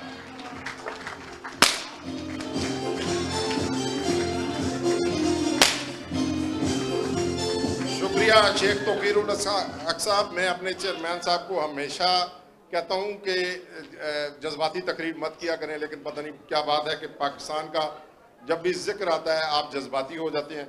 इट्स अ गुड थिंग और बैड थिंग, मैं ये फैसला आप पे छोड़ता हूँ। मैं ऑर्गेनाइजेशन एपैक के मिशन स्टेटमेंट के लिए शेख रबाउल हक को खिताब की दावत देता हूँ। रबाउल हक, आप आइए और टीम एपैक का मुख्तसर तारुफ भी दीजिए और मिशन स्टेटमेंट पढ़िए।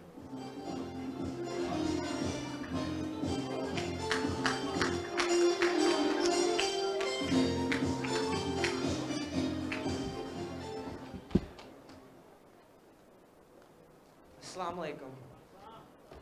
My name is Rabal Haq, and I am a high school student in the 11th grade. I will be reading the mission statement of AIPAC. Mission statement. This is the mission statement of all Pakistani American Coalition. We are determined. We are determined to continue empower the Pakistani American community by encouraging unity, faith, and discipline, to reaffirm faith and fundamental human rights through support and dignity of human persons, as well as in the equal rights of women and men, both local and abroad. AIPAC will accomplish this by fostering a dialogue between its members, their representatives in the subject of politics, community affairs, leadership, and education. We are motivated. We are motivated to organize the Pakistani American community so that their issues, voices, shout collectively and utilize their political strength. AIPAC also hopes to further its mission by helping the aid Pakistani American community across the United States with current issues both local and national in scope. We believe that AIPAC can mobilize the Pakistani American community and make them a force in the United States social political arena. We will work for the development of Pakistani American community relations by building bridges with the mainstream American political system. We will prepare our Pakistani American community members with the tools to succeed in American political arena. We believe that every individual needs to come forward and do their part for the development of lasting and true peace around the world.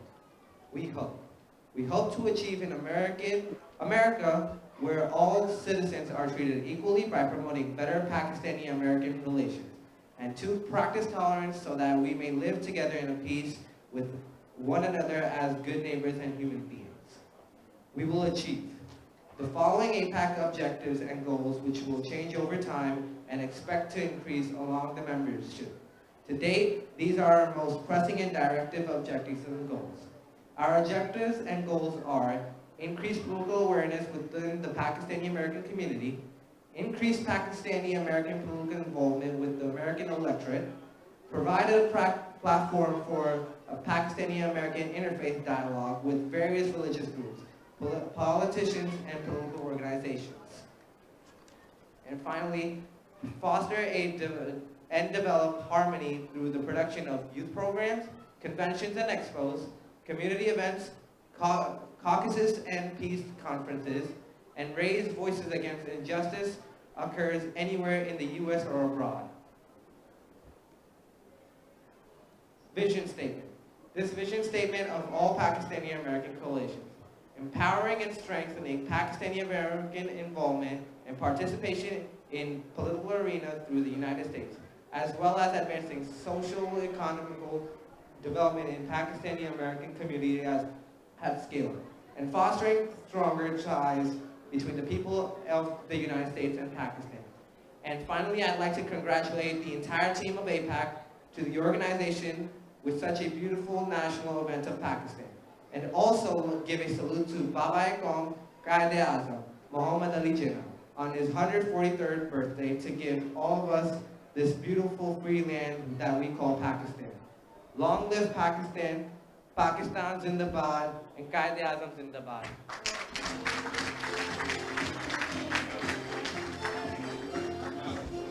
शुक्रिया अरबा उलक, शाबाश बेटा, इसी तरह की बेटा पाकिस्तान से भी जुड़े रहो और अमेरिका ये हमारा मुल्क है, हमें इसका वफादार भी रहना है।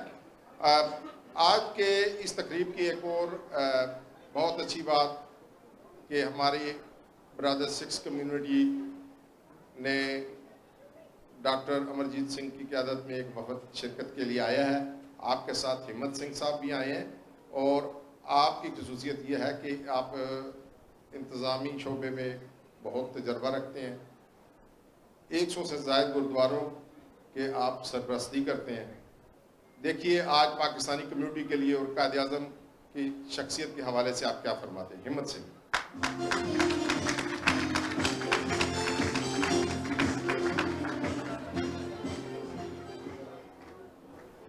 और जो सभी मेरी बहनों और मेरे भाई लोग जो भी यहाँ पे आए हैं, जो कायद-ए-आज़म मोहम्मद अली जिन्ना का जो आज उनका जन्मदिन सेलिब्रेट कर रहे हो, तो आप सभी को यहाँ भी जितने लोग बैठे हैं और पाकिस्तान में न्यूज़ मीडिया जो कवरेज कर रहा है, सभी को हम मुबारकबाद देते हैं इस दिन की।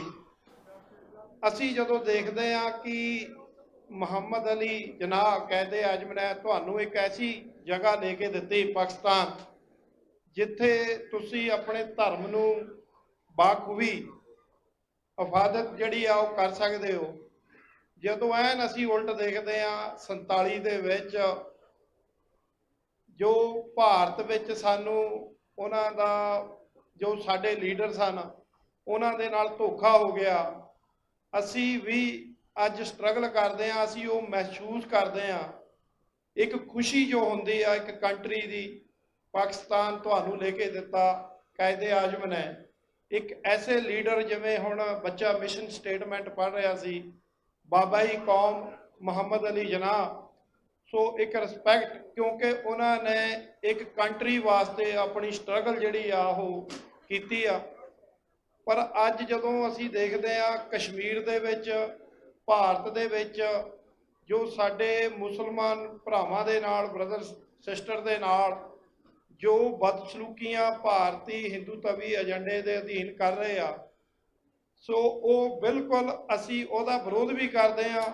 ਔਰ ਅਸੀਂ ਆਪਣੇ ਪੰਜਾਬ ਨੂੰ ਜਿਹੜਾ ਕਿ ਇਸ ਵੇਲੇ ਆਕੂਪਾਈ ਬਾਏ ਇੰਡੀਆ ਗਵਰਨਮੈਂਟ, ਉਹਦਾ ਭਾਰਤੀ ਹਕੂਮਤ ਦਾ ਕਬਜ਼ਾ ਆ ਪੰਜਾਬ ਦੇ ਉੱਤੇ ਜਿਹੜਾ ਇੰਡੀਆ ਦੇ ਵਿੱਚ ਆ, ਅਸੀਂ ਉਹਦੀ ਆਜ਼ਾਦੀ ਵਾਸਤੇ ਵੀ ਸਟਰਗਲ ਕਰਦੇ ਹਾਂ।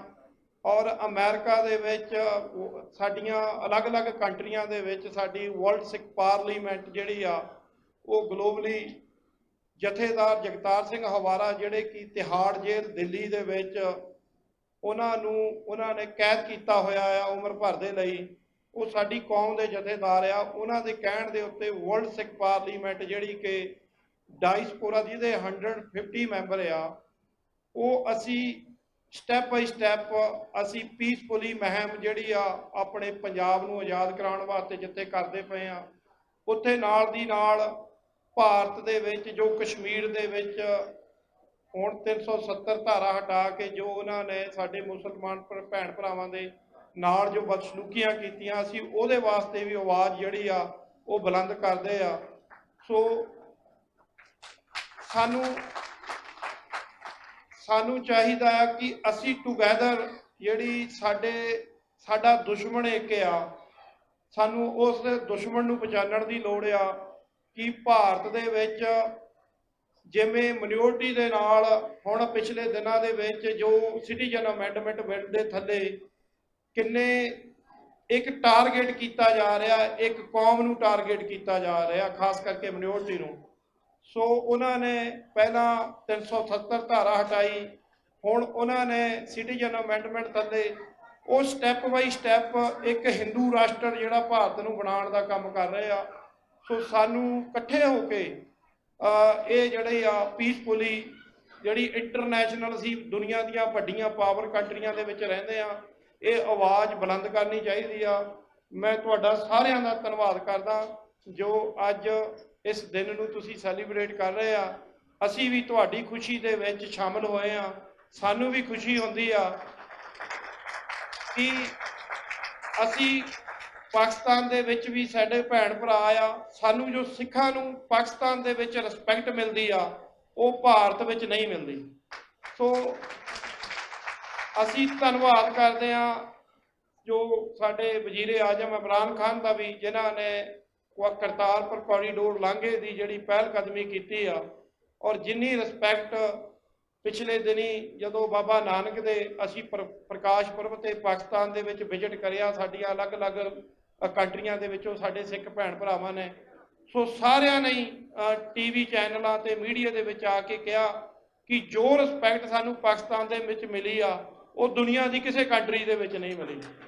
ਸੋ ਸਾਨੂੰ ਮਹਿਸੂਸ ਹੁੰਦਾ ਕਿ ਸਾਡੇ ਭੈਣ ਭਰਾ ਪਾਕਿਸਤਾਨ ਦੇ ਵਿੱਚ ਜੋ 47 ਦੀ ਵੰਡ ਤੋਂ ਬਾਅਦ ਅਸੀਂ ਵਿਛੜੇ ਆ, ਉਹ ਅੱਜ ਪੇਨ ਨੂੰ ਅਸੀਂ ਮਹਿਸੂਸ ਕਰਦੇ ਕਿ ਸਾਡੇ ਭੈਣ ਭਰਾ ਜਿਹੜੇ ਆ ਉਹ ਇੰਨੇ ਚਿਰਾਂ ਤੋਂ ਵਿਛੜੇ ਹੋਏ ਸਾਨੂੰ ਇੱਕ ਵਾਰੀ ਫੇਰ ਮਿਲੇ ਆ ਕਰਤਾਰਪੁਰ ਕੋਰੀਡੋਰ ਲਾਂਘੇ ਦੇ ਜ਼ਰੀਏ। ਸੋ ਅਸੀਂ ਇੱਕ ਵਾਰੀ ਫੇਰ ਤੁਹਾਡਾ ਖਾਸ ਕਰਕੇ ਜੋ ਵੀਰਾਂ ਨੇ ਪ੍ਰਬੰਧ ਕੀਤਾ ਅੱਜ ਦੇ ਈਵੈਂਟ ਦਾ, ਸੋ ਸਾਰਿਆਂ ਦਾ ਸ਼ੁਕਰੀਆ ਅਦਾ ਕਰਦਾ ਹਾਂ, ਧੰਨਵਾਦ ਕਰਦਾ ਹਾਂ। ਪਾਕਿਸਤਾਨ पाकिस्तान, आज़ाद कश्मीर, आज़ाद कश्मीर, खालिस्तान, खालिस्तान। Thank you.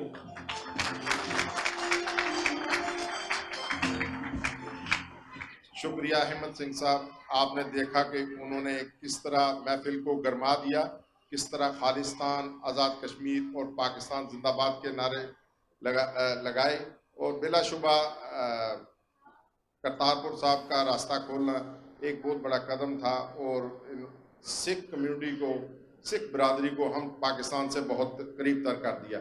मैं अगले मुकर्रर एक मंजूम खराज तहसीन पेश करेंगे कायद आज़म साहब को। पाकिस्तान से आए हुए हमारे ख़ास मेहमान प्रोफेसर नासिर अली सैयद साहब, आप प्राइड ऑफ परफॉर्मेंस हैं और आप न्यूज़ एंकर हैं, सीनियर ब्रॉडकास्टर हैं, आप कालम नवीस हैं। मैं इनकी तारीफ़ें करता जाऊँ। सबसे बड़ी बात है कि ये आप उस्ताद हैं, आपने 35 साल तक बच्चों को पढ़ाया है। यूँ समझें कि 2 नस्लें जवान हो गई इनकी पढ़ के। नासिर अली सैयद साहब।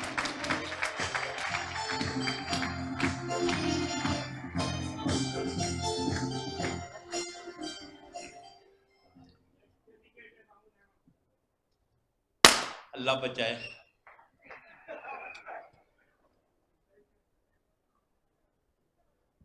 बहुत शुक्रिया मोहम्मद हुसैन आपका, विवेक के तमाम दोस्तों का।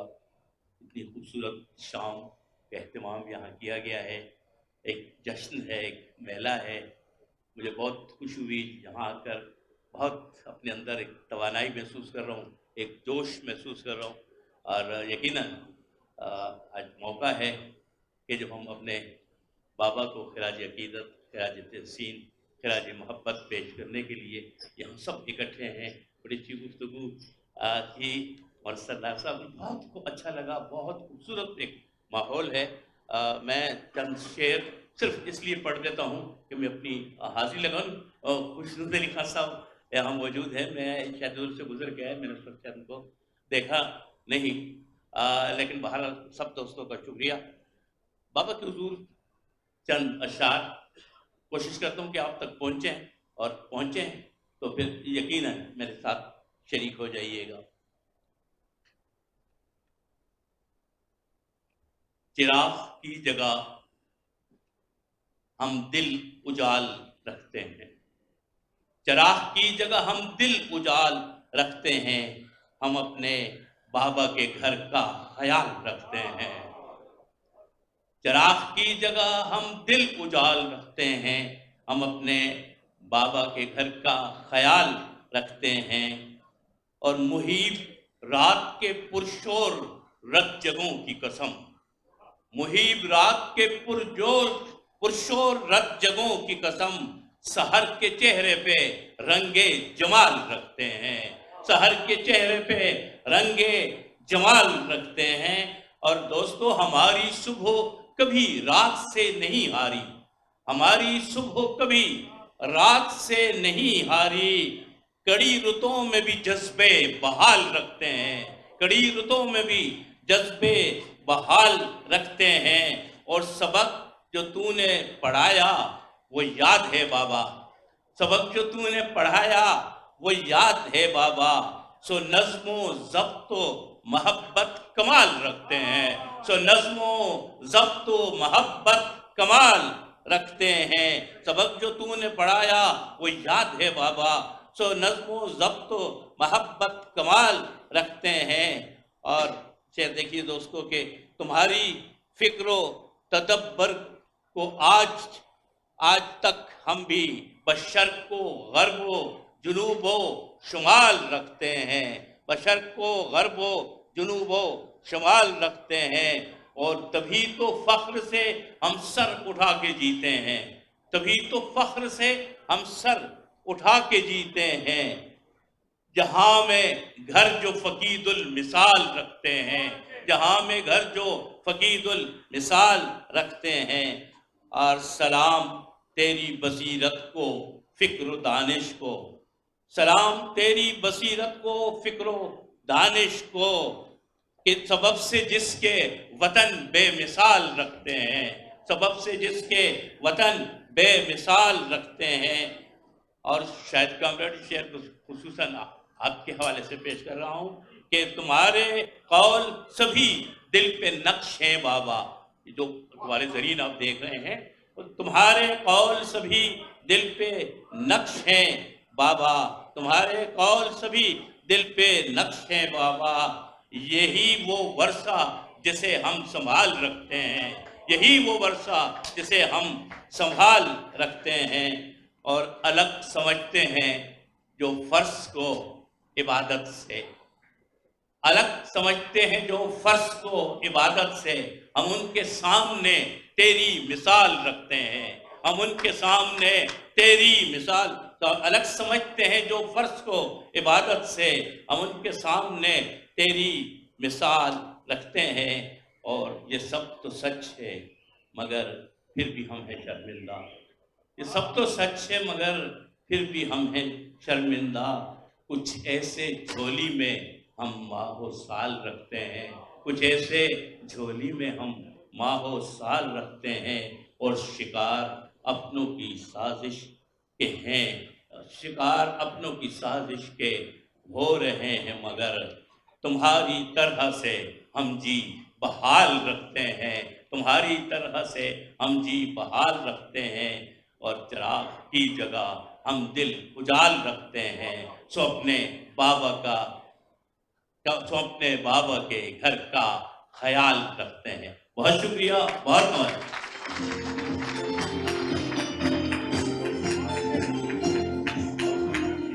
शुक्रिया नासिर अली सैयद साहब। और आज के प्रोग्राम का तरतीब देने में, क्योंकि नासिर अली सैयद साहब पिछले एक हफ्ते से न्यूयॉर्क में थे, तो मैंने आपसे भी रहनुमाई ली।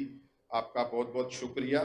और हिम्मत सिंह साहब जैसे पहले आज़ाद कश्मीर जिंदाबाद के नारे लगा रहे थे और गरमार थे। आज़ाद कश्मीर जिंदाबाद, इसके पीछे एक पूरी तारीख है। और ख़ासकर ये जो लॉकडाउन जारी है, कर्फ्यू नाफिज है, इसके हवाले से कश्मीर की सूरत हाल, और जिस तरह हिम्मत सिंह साहब ने बताया कि कायद-ए-आज़म का विजन था कि उन्होंने पाकिस्तान हासिल किया, इस तरह कायद-ए-आज़म का कश्मीर के लिए क्या विजन था, इसके बारे में हमें डॉक्टर गुलाम नबी फ़ाई से ज़्यादा कोई नहीं बता सकता। डॉक्टर गुलाम नबी फ़ाई न सिर्फ कश्मीरी लीडर है, एक वर्कर के जैसे से मैं ये मेंशन करना बड़ा ज़रूरी समझता हूँ कि जब मैंने आपको दावत दी थी शिरकत की, तो आपका दौरा स्केजुअल था यूरोप के लिए, और मैं परसों तस्वीर देख रहा, परसों तुर्की में थे, लेकिन आपने दौरा मुख्तसर किया और मेरा ख्याल है कल ही रात आप वापस पहुँचे और आज न्यूयॉर्क आ गए। आपकी आमद का सर बहुत बहुत शुक्रिया। तो Ghulam Nabi phi.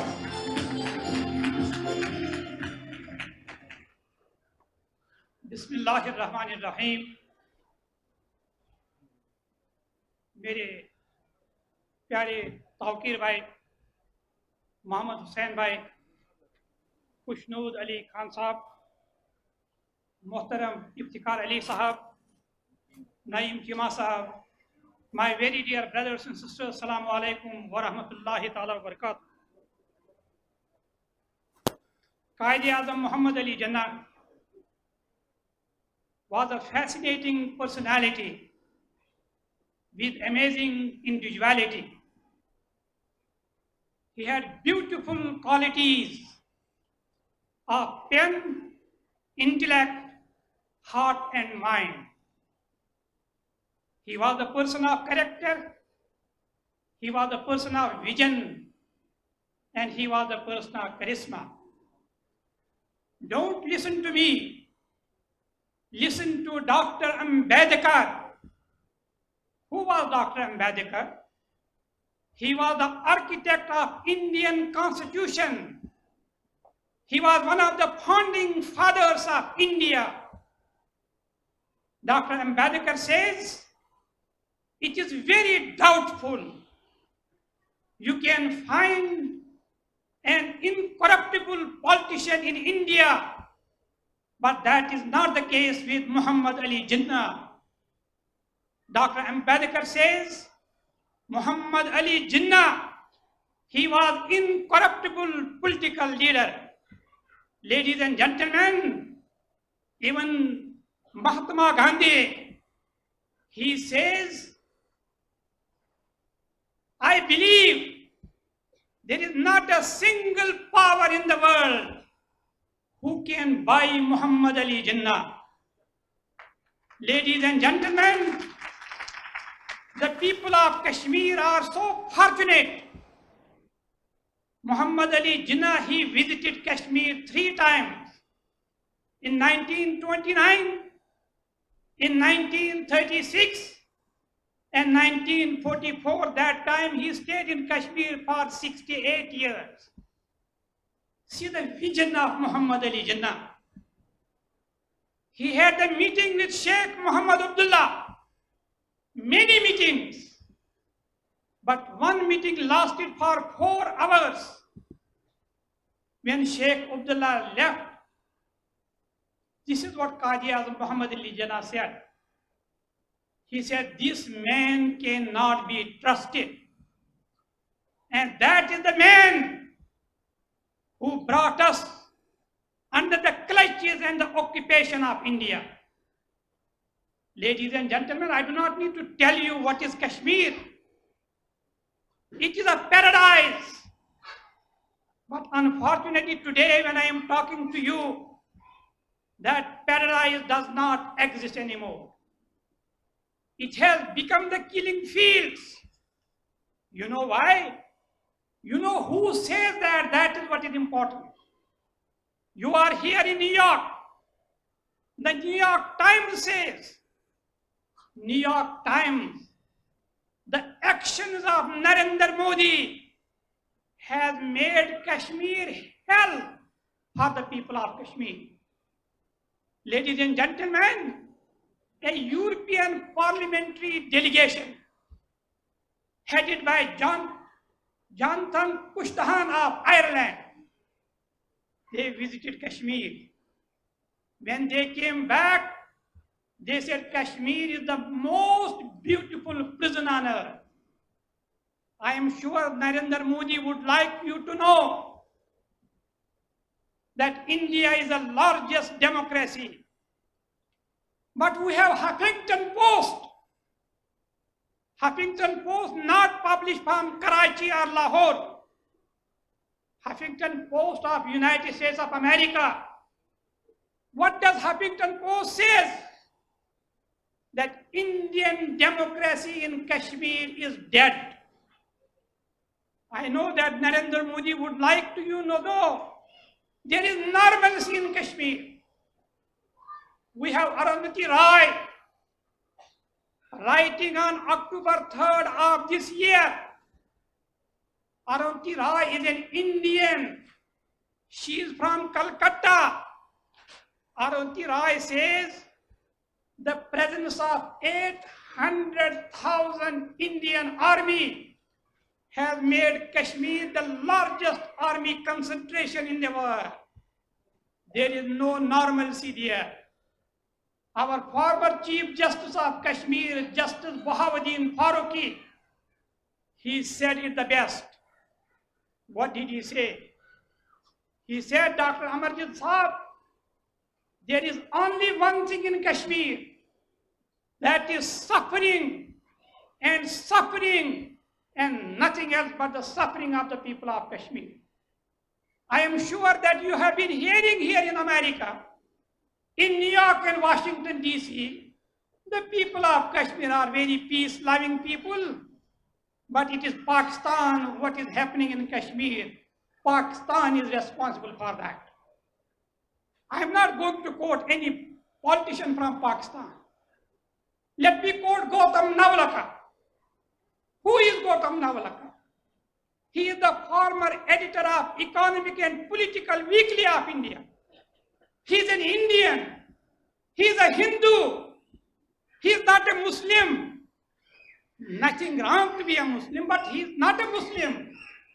What does Gautam Navalakar say? Gautam Navalakar says, I was in Srinagar, which is the capital city of Kashmir. There were more than 1 million people on the streets of Srinagar. Gautam Navalakar. He said, I was seeing to the left. and I was seeing to the right, there was not a single gun in the hands of Kashmiri youth. Ladies and gentlemen, Gautam Navlakha writes, India stop blaming Pakistan. Gautam Navlakha writes, India stop blaming fundamentalism. Gautam Navlakha writes, India, you have to acknowledge that the people of Kashmir have no faith in Indian state. Ladies and gentlemen, P. Chidambaram, he is an Indian National Congress leader, a graduate of Oxford University. He was the Minister of Interior. He was the Minister of Finance during Dr. Manmohan Singh's administration. What did he say? He said, we are losing Kashmir. But let us see what the BJP says. Yashwant Sinha, the leader of BJP, who was the Minister of Foreign Affairs during Vajpayee. Yashwant Sinha says, we are not losing Kashmir, we have lost Kashmir. Ladies and gentlemen, what do the people of Kashmir want? Let me not quote Sayyid Ali Gilani. Let me not quote Muhammad Yasin Malik, Mirwaz Umar Farooq. Let me quote again Arundhati Roy. Arundhati Roy on October 3rd, 2019. She said, people ask me, what do the people of Kashmir want? Arundhati Roy said, they have been saying it for the last 70 years. Arundhati Roy says, the people of Kashmir have been saying it with their blood. Arundhati Roy says, the people of Kashmir want one thing and only one thing, that the right to the. Ladies and gentlemen, you the people of Pakistan, you the Pakistani Americans, we the Kashmiri Americans should not feel shy. We have to acknowledge that anything that happened in New York, anything that happened in Washington, anything that happened on the streets of London, it would not have been possible without the active participation of the people of Pakistan, whether they are in New York, in Washington, or elsewhere. You have become the symbol of compassion for the people of Kashmir. You have become the symbol of kindness for the people of Kashmir. Unfortunately, they have no words. The people of Kashmir have no words to express their thanks to you. So today, I feel it is my obligation, I feel it is my duty to say to you, the Pakistani Americans, to say to you, the people of Pakistan, thank you. Thank you for your compassion. Thank you for your prayers. And thank you for your generosity. Ladies and gentlemen, in conclusion, let me tell you, and let me again quote a Hindu Indian journalist, Jaya Jatli. Jaya Jatli wrote in India Today. India Today is as important to India as the Time magazine. She wrote in India Today, listen carefully, thank Allah subhanahu wa ta'ala. India has been able to kill more than 100,000 people. India has picked up within the past 4 months more than 35,000 young boys, and more than 10,000 of our sisters are widowed.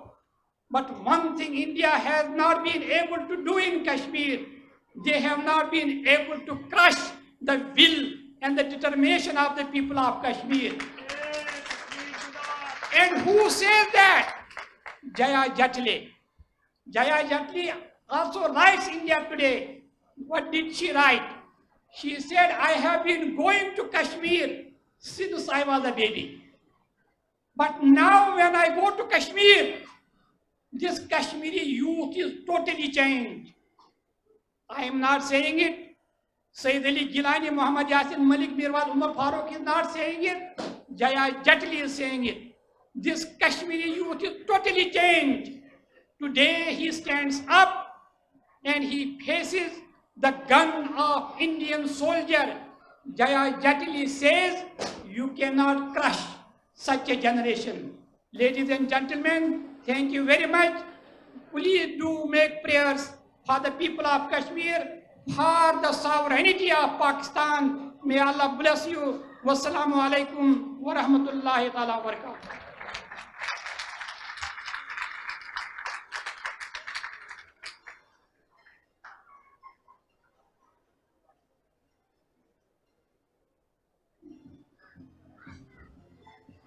मैं एक और मेरे सहाफत के उस्ताद मसूद हैदर साहब, sir कुछ आज के लिए अनायत कीजिए और बाबा कौम के हवाले से हम आपके ख्यालात सुनना चाहते हैं। मसूद हैदर साहब 45 साल से ज़्यादा सहाफत के शोबे में हैं और मेरे जैसे कई लोगों के उस्ताद हैं। मसूद हैदर साहब।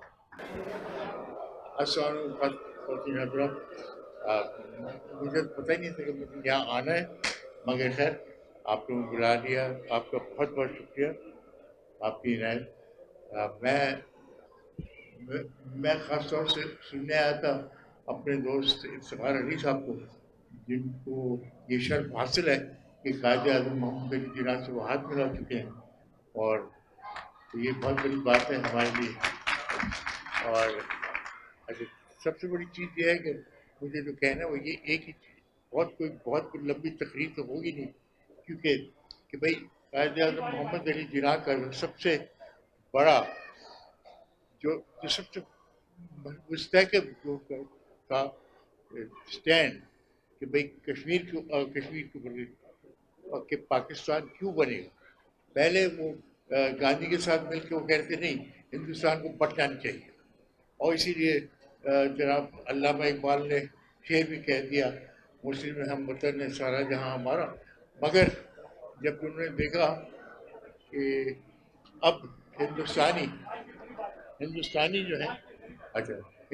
जो है वो नहीं अब मानते कि मुसलमानों के साथ रहे, तो तब वो तैयार हुए कि जी पाकिस्तान बने, खासतौर से मुस्लिम के जो मुस्लिम पॉपुलेटेड एरियाज हैं वहाँ पे मुसलमान हों, जहाँ पे हिंदू पॉपुलेट वहाँ पे जो है हिंदू जो इंडिया हो। तो ये एक कायदे आज़म ने ये कॉम्प्रोमाइज़ इसलिए किया था कि और कोई चारा ही नहीं था, वरना पाकिस्तान ना बनता। और जब कायदे आज़म ने देखा कि अब पाकिस्तान बनना एब्सोल्युटली ज़रूरी, बहुत ज़रूरी है, अब उसके अलावा अब हम देख रहे हैं कि कश्मीर में क्या हो रहा है, मुसलमानों के साथ क्या हो रहा है, तो उसके प्रूव करता है कि कायदे आज़म का जो विजन था और जो उनको समझ में आ रही थी बात, वो पूरी हो गई।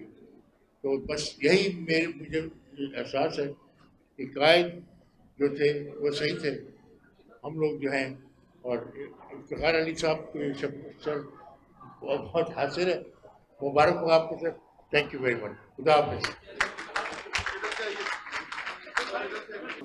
आज हमारे बाबा कौम कायदे आज़म मोहम्मद अली जिन्ना का यौम विलादत है और सारी कौम अपने तरीक़े से कायदे आज़म को खिराज अक़ीदत पेश करने में मसरूफ़ है। पिछले 72 साल से हमारी अक़ीदत सिर्फ रसूम तक महदूद रही है और कायद के दिए हुए किसी भी उसूल को भरपूर तरीके पर हम अमली तौर पर राइज नहीं कर सके। हमारे वालिदैन की जनरेशन ने मादी और जिस्मानी कुर्बानियाँ देकर अपना हक अदा किया और हमारी जनरेशन ने पाकिस्तान की नज़रियाती, मुआशरती, मुआशी, जमहूरी बुनियादों को मुस्तहकम करने का जो अज़्म किया था, उसके अंदर वो नाकाम रहे हैं। हमने ये कुछ शुरू किया, कायदे आज़म की तालीमात के जो उन्होंने हमें सिखाया उसको हमने फॉलो नहीं किया, और इस तरह की बेहंगम किस्म की जो गुफ्तगू और बेहंगम किस्म की जो पीछे इस वक्त छोटी छोटी सी मीटिंग्स हो रही हैं, उसके अंदर मसरूफ़ हो गए। कायद ने हमें बहुत कुछ दिया। नजरिया पाकिस्तान दिया, दो कौमी नजरिया दिया और मुस्लिम लीग दी, और फिर इन सब ने अकम्प्लिश करके पाकिस्तान बनाया। पाकिस्तान बना तो पाकिस्तान की तमाम अच्छाइयों से हमने फ़ायदे उठाए। हमने तालीम हासिल की, हमने अपने बच्चे पाले, हमने बेहद वहाँ पे खुशहाली भी देखी। आज पाकिस्तान की कौम एक बहुत सीरियस किस्म के सियासी और मुआशी मुश्किलात के अंदर फंसी हुई है। लेकिन मैं इस मोड़ पर किसी तरह से भी मायूस नहीं हूं, इसलिए कि इस कौम की इंतहाई मुतहर्रिक और फ़हीम नई नस्ल इस काम के लिए बिल्कुल तैयार है, और इंशाअल्लाह ये मेरी कौम के नौजवान कायदे आज़म के इस मिशन को आगे बढ़ाएंगे और इसका ज़िम्मा उठाएंगे और हकीकत पाकिस्तान को शर्मिंदा ताबीर करेंगे। आखिर में हम कायदे आज़म के साथ अपनी अक़ीदत और यह यकजहती का इआदा करते हैं और उनकी दी हुई अमानत पाकिस्तान की तरक्की और दिफा के अज़्म को रिन्यू करते हैं। शुक्रिया।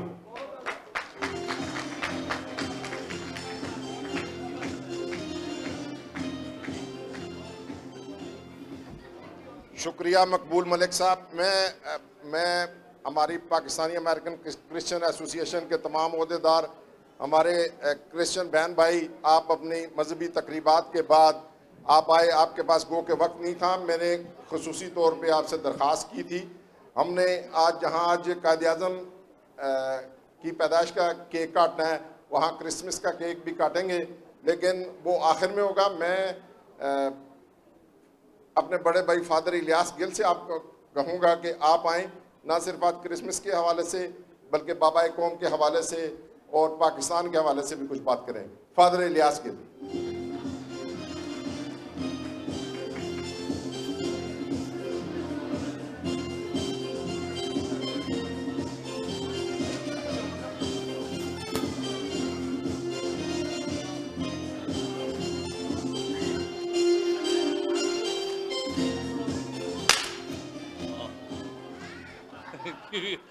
Thank you, sir. Unbelievable. Thank you so much. काबिल एहतराम मेरा दोस्त, मेरा भाई मोहम्मद हुसैन, पिछले तकरीबन हम 2006 से एक दूसरे को जानते हैं, और जब भी बुलाते हैं मुझे बड़ी खुशी होती है, क्योंकि जब हुसैन बुलाए तो मैं ना नहीं कर सकता, ये पक्की बात है। तो इनकी मोहब्बत, इनकी शफ़क़त इतनी है कि मैं बयान नहीं कर सकता। पिछले तकरीबन 2 माह से इनके साथ टेक्स्ट मैसेजेस हो रहे थे, तो इन्होंने कहा कि मैं बहुत बड़ा प्रोग्राम कर रहा हूँ, ख़ास तौर पर बानी पाकिस्तान कायदे आज़म मोहम्मद अली जिन्ना के हवाले से, और 25 तारीख को उनकी हमने जिन्ना बर्थडे मनानी है। तो मैंने कहा उस दिन आपको पता है हमारा क्रिसमस दिया है, लेकिन मैं ज़रूर आऊँगा, ये वादा मैं करता हूँ। तो बस मैं अपने प्रोग्राम ख़त्म करके तो फिर मैं यहाँ पर आया हूँ। मुझे सबसे बड़ी खुशी ये हो रही है कि हम सब पाकिस्तानी यहाँ पर इकट्ठे हैं, और ये सबसे बड़ी बात है कि आज हम अपने बानी पाकिस्तान मोहम्मद अली जिन्ना को याद करते हैं, जिन्होंने पाकिस्तान को एक नज़रिया दिया, एक अलहदा मुल्क का, और ये कोई छोटी बात नहीं थी।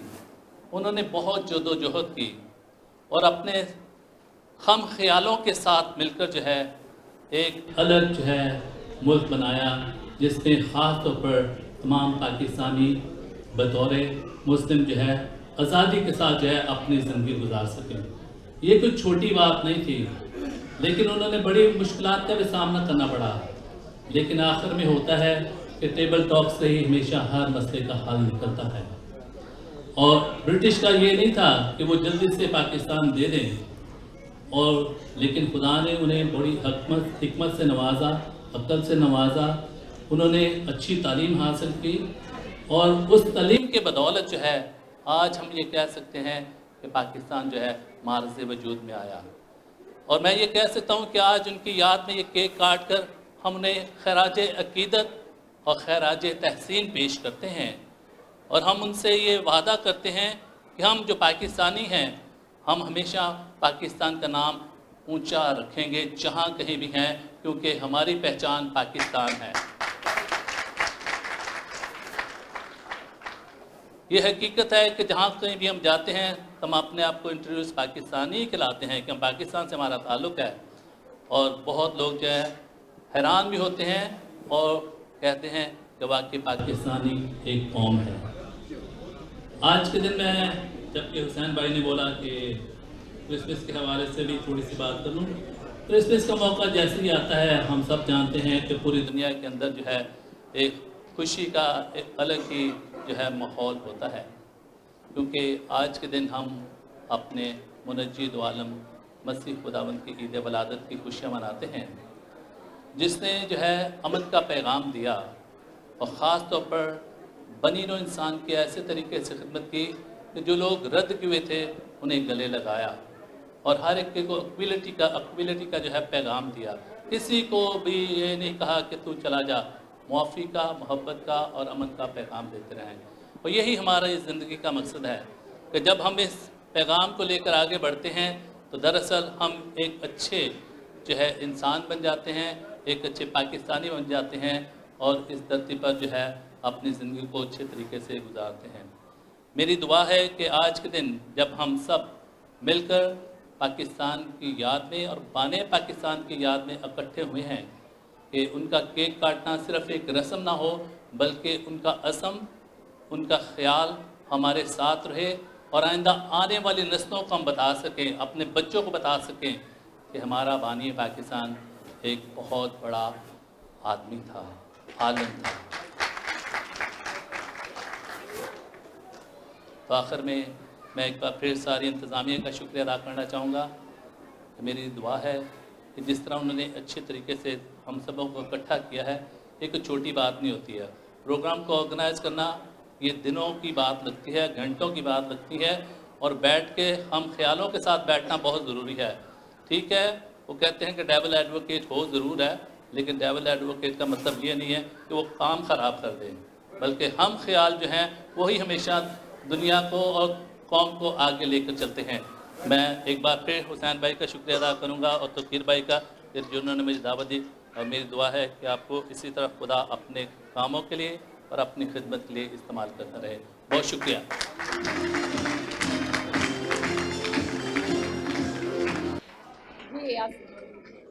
आऊज़ुबिल्लाहि मिनश्शैतानिर्रजीम, बिस्मिल्लाहिर्रहमानिर्रहीम। अस्सलामु अलैकुम आप सबको। मेरा नाम हिना रहमान है और मैं आज स्पेशली हमारी सपूरा वसीम और इनकी टीम की इनविटेशन पर हम क्वींस, नासो एंड ज़्यादातर हम क्वींस से आए हैं, क्योंकि हमने जो ग्रुप बनाया है, हमारा ग्रुप Q&B ग्रुप है, जिसका मकसद तमाम बॉरो और न्यूयॉर्क को लेडीज़ को इकट्ठा करना है। तो मैं बहुत शुक्रिया अदा करती हूँ कि सपूरा ने मुझे टाइम दिया, और मैं बिल्कुल टाइम नहीं लूँगी क्योंकि मैंने देखा यहाँ पर लंबी speech, long speech not going to become any change. Quaid-e Azam के लिए मैं सिर्फ इतना कहूँगी, I choose to by choice not by chance, I choose to be used not useful, I choose to be help not compete, I choose to be excellent not undisciplined, and I choose to be self-esteem, not self-pity. I choose to listen my inner voice, not random opinion from others. I am the Quaid-e-Azam Mohammad Ali Jinnah ने कभी किसी का नहीं सुना, उन्होंने कभी किसी के लिए किसी पॉलिटिक्स को, और सबसे मोस्ट इम्पॉर्टेंट बात है कि यहाँ पर हम किसी भी पॉलिटिक्स की बात नहीं करें। हम आज उनके लिए यहाँ पर आए हैं और स्पेशल थिंग भाई साहब, आप लोगों का बहुत थैंक यू। आप लोगों के साथ मुझे एक स्नैप लेनी है क्योंकि I have my one friend Rajwinder Kaur, और वो बहुत बड़ा काम कर रही है आप सब कम्युनिटी के साथ। She invite me and she want to invite Pakistani womens and also. मैं तमाम वुमेन्स की तरफ से आप सबको रिप्रेजेंट करती हूँ। और एक खाली बात कहूँगी जो कायदे आज़म के लिए बड़ी सूट करती है, मुकद्दर जिनके ऊंचे और आला बख्त होते हैं, सुनिए इसको गौर से, मुकद्दर जिनके ऊंचे और आला बख्त होते हैं, जिंदगी में इम्तिहान उन्हीं के सब होते हैं। तो हम सब के लिए आप बहुत शुक्रिया आप सबका, तमाम लेडीज का, और प्लीज आप सबका बहुत शुक्रिया। कायदे आज़म मैं अपने बेटे को लेकर आई हूँ हंटर कॉलेज, और मैं अपनी बेटी को लेकर आई हूँ क्योंकि हमें अपनी यंग जनरेशन को भी बताना है कि हम क्या सेलिब्रेशन कर रहे हैं। वी आर बॉर्न, मेरे बच्चे बॉर्न अमेरिकन पाकिस्तानी हैं, but still they going to call born American Pakistani. तो इनको पाकिस्तान के बारे में, पाकिस्तान के फाउंडर, पाकिस्तान का जो अच्छा है, पाकिस्तान में जो बेहतर है, पाकिस्तान में जो आला है, हमने वो बताना है। पाकिस्तान में क्या हो रहा है, पाकिस्तान क्यों रो रहा है, हमें ये नहीं बताना है। I am not interesting for that. मेरी जनरेशन को, मुझे अपने मुल्क को बहुत बहुत ज़्यादा उनको इस तरीके से पेश करना है कि हमारे बच्चे कहें mama when we going Pakistan. They don't say that because the media and the other things already telling so many things about bad our country, bad about Muslim. So why should we also do that thing? हमें अपने बच्चों को इस राह पे लेकर आना है कि we are proud Pakistani. We all proud Pakistani. And आप सब लेडीज, आप लोगों के लिए मैं कहूँगी कि पाकिस्तान पाकिस्तान और कायदे आज़म हमेशा जिंदा रहेंगे हमारे दिलों में, इस कंट्री में और पूरे जहां में। उसके जैसा लीडर ना आया है ना आ सकता है। उम्मीद कर रहे हैं कि हमें कायदे आज़म मिल जाए तो हमारा पाकिस्तान बन जाए जो पाकिस्तान बनाने की कथा। Thank you so much, love you all, thank you so much, thank you so much, thank you so much.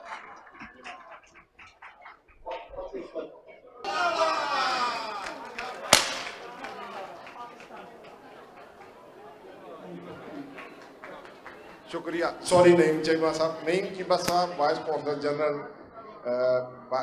New York, आप रियासत पाकिस्तान की नुमाइंदगी, आपका खिताब। और नईम चीमा साहब को 4 साल इधर हो गए और 2 साल हो गया, सॉरी माफ़ी चाहता हूँ।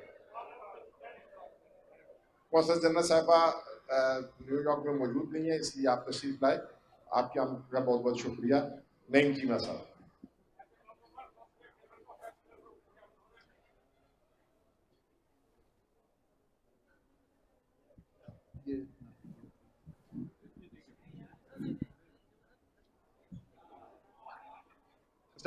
हज़रात, मैं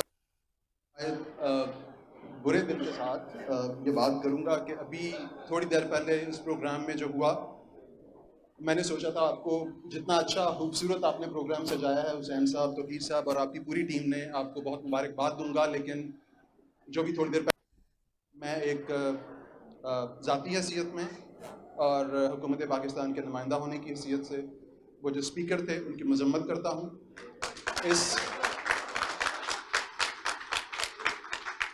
ये टॉक शो नहीं है, यहाँ पे उनको मौका नहीं देना चाहिए था। मैं APAC को भरपूर जिम्मेदार ठहराता हूँ उसका। APAC को उनके हालात का पता था, कायदे आज़म डे पे उनको ये मौका नहीं देना चाहिए था और आप इसके भरपूर जिम्मेदार हैं। मेरा दिल किया कि मैं आराम से उठ के चला जाऊँ एहतजाजन, लेकिन यहाँ पे ये एहतजाज रिकॉर्ड कराना भी ज़रूरी था। और कायदे आज़म की जो कायदे आज़म डे है उस हवाले से उसके एहतराम में कुछ बातें करनी भी ज़रूरी हैं। अब जो मैंने कुछ पॉइंट्स नोट किए हुए थे वो तो शायद मैं उस तरह से ना बयान कर सकूं, मेरे जो इस वक्त जज्बात हैं, लेकिन फिर भी 2 बातें मैं ज़रूर करूंगा कायदे आज़म के हवाले से कि कायदे आज़म मोहम्मद अली जिन्ना रहमतुल्लाह अलैह, हम उनके एहसान मानते हैं कि उन्होंने हमें पाकिस्तान का तोहफ़ा दिया। आपने ये स्टैनले वॉलपर्ट की जो किताब उन्होंने जनाब पाकिस्तान लिखी हुई है, उसको आपने एक जो मशहूर बात है आपने बहुत दफ़ा सुना होगा। यहाँ पे माशाल्लाह बड़े सीनियर वेटरन्स बैठे हुए हैं, जिसमें वो कहते हैं कि बहुत कम ऐसी शख्सियात होती हैं जो तारीख़ का धारा बदल सकती हैं, उससे भी कम लोग ऐसे होते हैं जो दुनिया का नक्शा तब्दील करने की सलाहियत होती है। और शायद ही कोई ऐसा हो जो एक कौमी हुकूमत, एक कौमी रियासत की एक तश्कील दे सके। कायद आज़म ने अल्हम्दुलिल्लाह ये तीनों काम किए। और ये बात आपने बहुत दफ़ा सुनी होगी, इस गहराई में जाएं, इसको समझने की कोशिश करें कि जो पाकिस्तान हमें अभी मिला है, एक तो ये जिस हालत में हमें मिला, जितना ये म्यूटिलेटेड मिला, हमें जो मिला है ये अल्लाह ताला का शुक्र है। और कायद आज़म का एहसान है हम पे, उन्होंने और उनके साथियों ने हमें ये पाकिस्तान का तोहफ़ा दिया, जहाँ पे हम अपनी आज़ादी के साथ अपनी सियासी, समाजी और मजहबी अपने अफकार जो हैं उनको पूरा कर सकते हैं। कायद आज़म के जो आइडियोलॉजी थी टू नेशन थेरी की, उसको शायद तकसीम पाकिस्तान के बाद जब ये हिजरत हो रही थी, जितनी उसकी अहमियत का उस वक्त अंदाज़ा हुआ था, उसके बाद शायद आज जो इंडिया में जो RSS की गवर्नमेंट है जो आज कर रही है, कायद आज़म की सोच का, कायद आज़म की विजन का, कायद आज़म की स्टेट्समैनशिप का उतना अंदाज़ा शायद हमें अब हो रहा है। जो कश्मीर के अंदर 5 अगस्त के बाद जो सूरत हाल बनी है, जो सिटीजनशिप एक्ट आया हुआ है, वो अपने आप को एक जमहूरियत कहलवाना तो पसंद करते हैं, दुनिया की सबसे बड़ी, लेकिन वो एक इंतहाई जनूनी रियासत हैं। साथ ही साथ अभी हिम्मत सिंह साहब आपने जिक्र किया कि आप पाकिस्तान गए, आपके दोस्त पाकिस्तान गए, आपको पाकिस्तान से बड़ा प्यार मिला, आपको पाकिस्तान में बड़ा वेलकम किया गया। मैं ये फ़र्ज़ समझता हूँ कि जब 5 अगस्त के बाद जब कश्मीरी स्टूडेंट अपनी जान बचाते हुए पूरे इंडिया के अंदर से अपने घरों को वापस जा रहे थे, और जिस तरह हमारे सिख भाइयों ने, आपने जिस तरह वहाँ पे उनको प्रोटेक्ट किया, उनको रिहाइश दी, उनको खाना दिया, उनकी जान की हिफाजत की, हम उसको कभी नहीं भूलेंगे। हम आपके हमेशा एहसानमंद रहेंगे इस पर।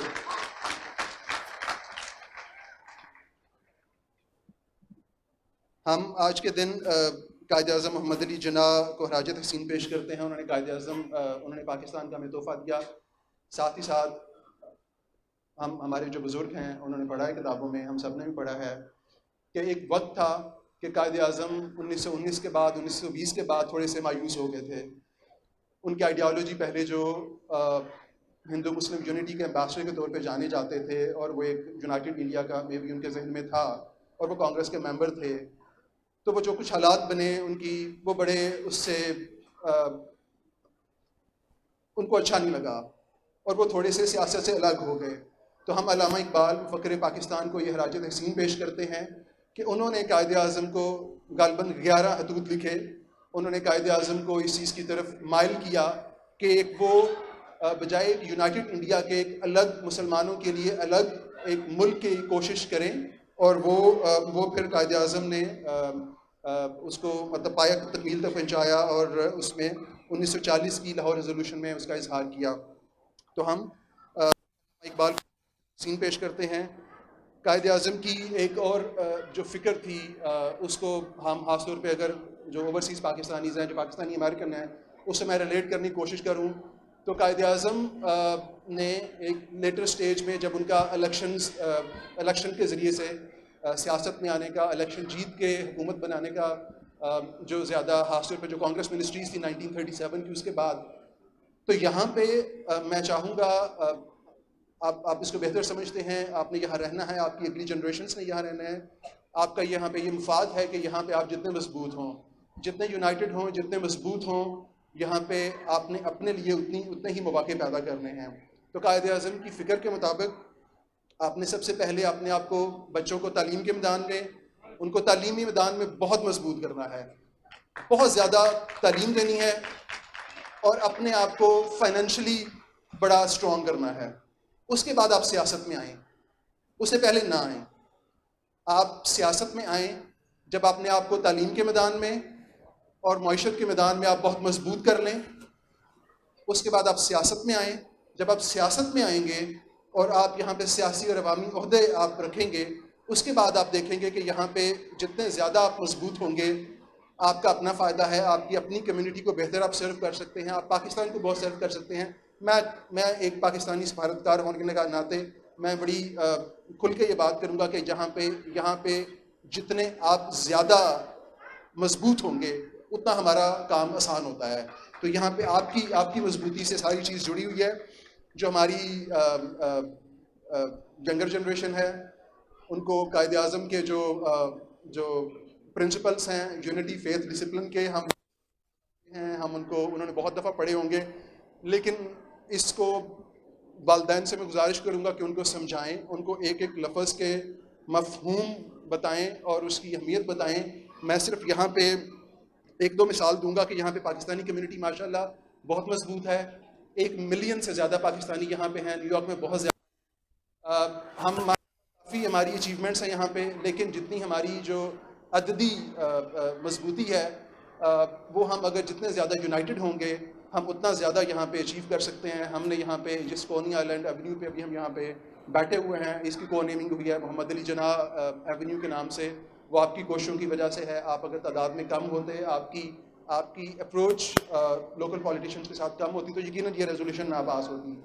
अभी जो पाकिस्तानियों की एक और नुमाइंदा जमात है, अमेरिकन पाकिस्तान एडवोकेसी ग्रुप, उन्होंने जो के हवाले से न्यूयॉर्क सिटी काउंसिल में एक जो प्रोक्लेमेशन जो जारी की है पूरी काउंसिल ने, तो आई थिंक ये बड़ी एक हमारी अचीवमेंट्स हैं। यहाँ पे आप पाकिस्तान को, कायदे आज़म को रिकगनाइज़ करा रहे हैं, अपनी ताकत मनवा रहे हैं, लेकिन उसके लिए यूनिटी बहुत ज़रूरी है। और यूनिटी के साथ फेथ इन पाकिस्तान दुनिया में कोई मुल्क ऐसा नहीं है जहाँ पे गुर्बत ना हो। दुनिया में कोई ऐसा मुल्क नहीं है जहाँ पे मसाइल ना हो। हमें पाकिस्तान जिस हालात में मिला था, ये भी कायदे आज़म का एहसान है। अल्लाह का शुक्र है पाकिस्तान आज बेहतर हो रहा है। हम अपनी सफ़ों के अंदर कुछ शर पसंद अनासर को ना घुसेड़ें, ना उनको मौका दें। ख़ास तौर पे जब एक ये टॉक शो नहीं है, ये कायदे आज़म रहमतुल्लाह अलैह की शान में ये हमने प्रोग्राम किया है। हम डिसिप्लिन के साथ, हम यूनिटी के साथ और पाकिस्तान के अंदर, पाकिस्तान के मुस्तकबिल के अंदर फेथ के साथ हम आपस में काम करें और अल्लाह ताला हमारा हामिया नासिर हो। आपका बहुत शुक्रिया।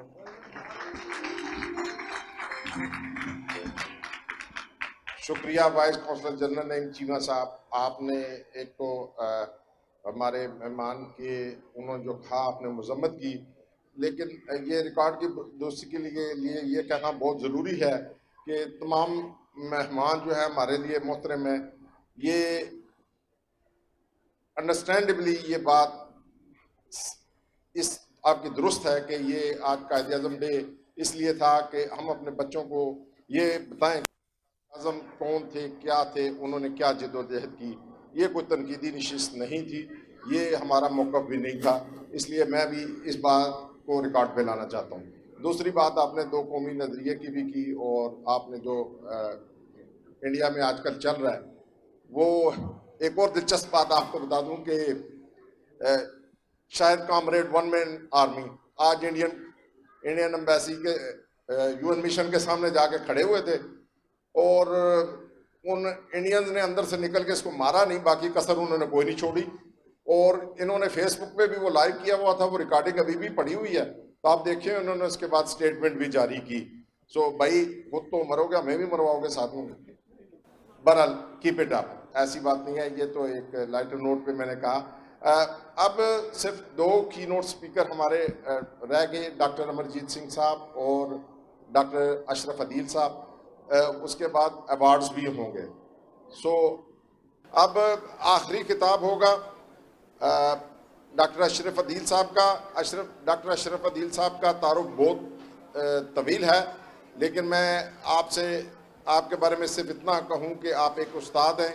35 साल आपने बच्चों को पढ़ाया और आपके पीके में इस्लामिया कॉलेज में पढ़ाते रहे।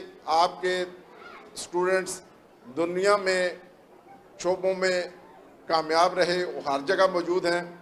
आप हज़ारा यूनिवर्सिटी के पहले बानी वाइस चांसलर हैं।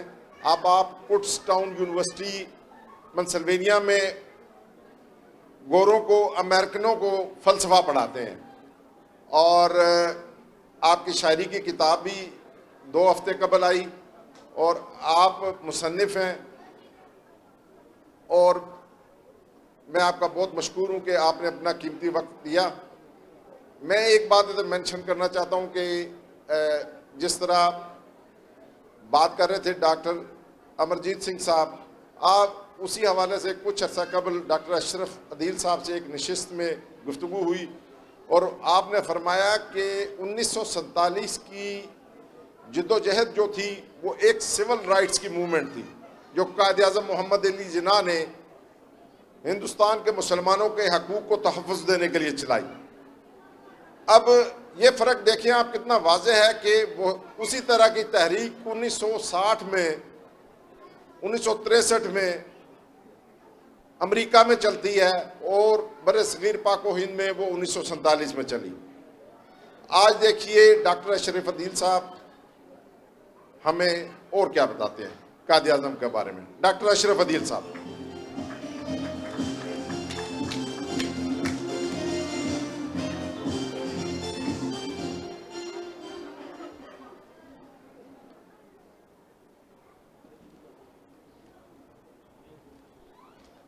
बाइक कौन सी ये है? ये टीवी का माइक है, दोनों टीवी के माइक। अच्छा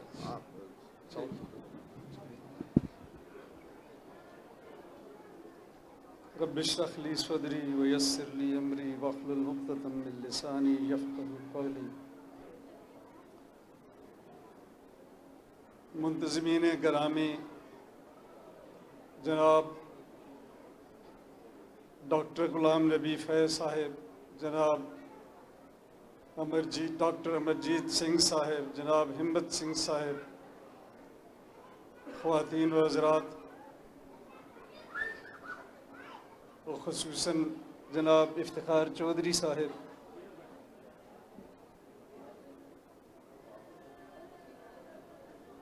ये खूबसूरत शाम जो अब रात में बदल चुकी है, हमारे लिए इसमें एक मरहले पर कुछ दिल आज़ारी के पहलू पैदा हो गए थे, लेकिन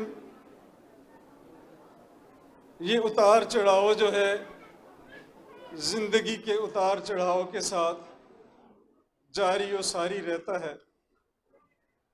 इसलिए जो रास्ता गुम भी हो जाए तो दिल थोड़ा नहीं करते। इन हालात में जो इस वक्त बर-ए-सग़ीर हिंद पाक को दरपेश हैं, मैं कायद-ए-आज़म अलैहिर्रहमत की जिंदगी, उनके मिशन, उनकी तहरीक के हवाले से बहुत ही मुख्तसर उसूली लुब्बे लुबाब आप लोगों के सामने पेश करना चाहता हूँ। It appears after a careful analysis that the life of this great leader, this freedom fighter from the subcontinent, stands upon 5 basic pillars.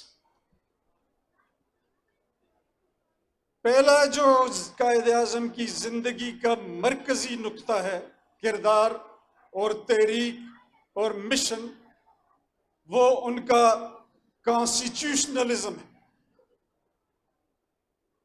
Quaid-e-Azam ने अपनी सारी जिंदगी में कभी भी कोई आईन और कानून नहीं तोड़ा। बर-ए-सग़ीर की तहरीक आज़ादी में दूसरा ऐसा कोई लीडर मौजूद नहीं है जिसने आईन और कानून की इस हद तक पाबंदी की और उसके बावजूद अपने मकासद जलीला में मोतबर तरीके से कामयाब हुआ।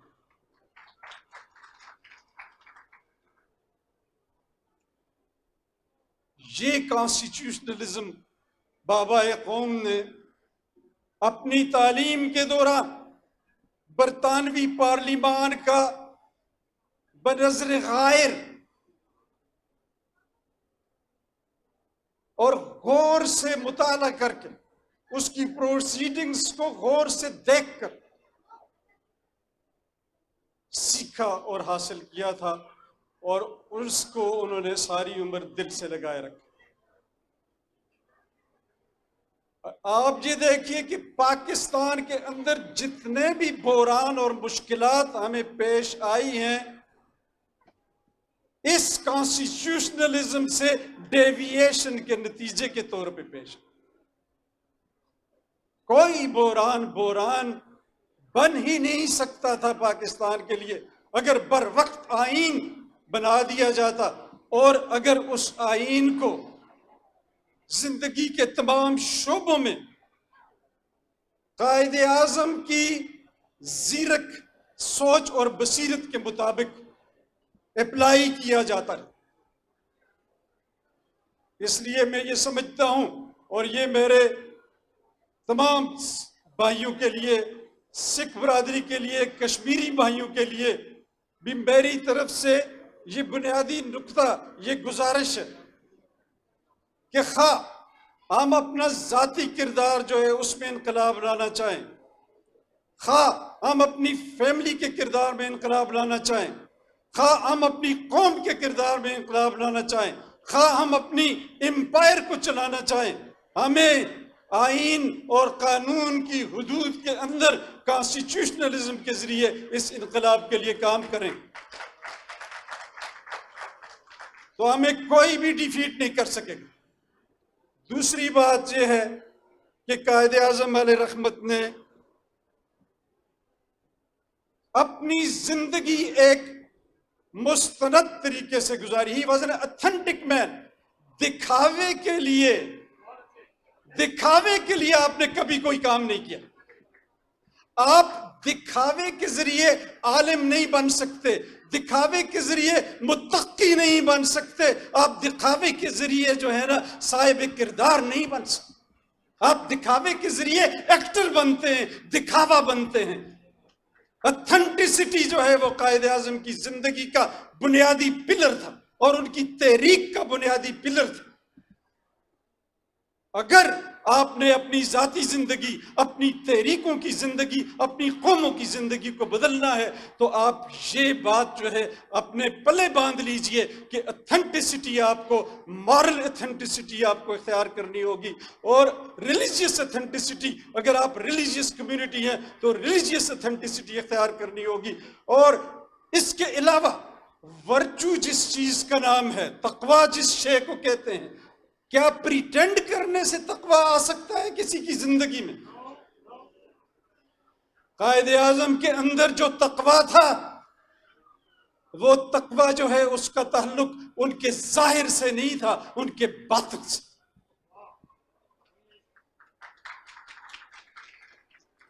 Virtue is not a matter of appearance only. You have to inculcate it into your character and soul.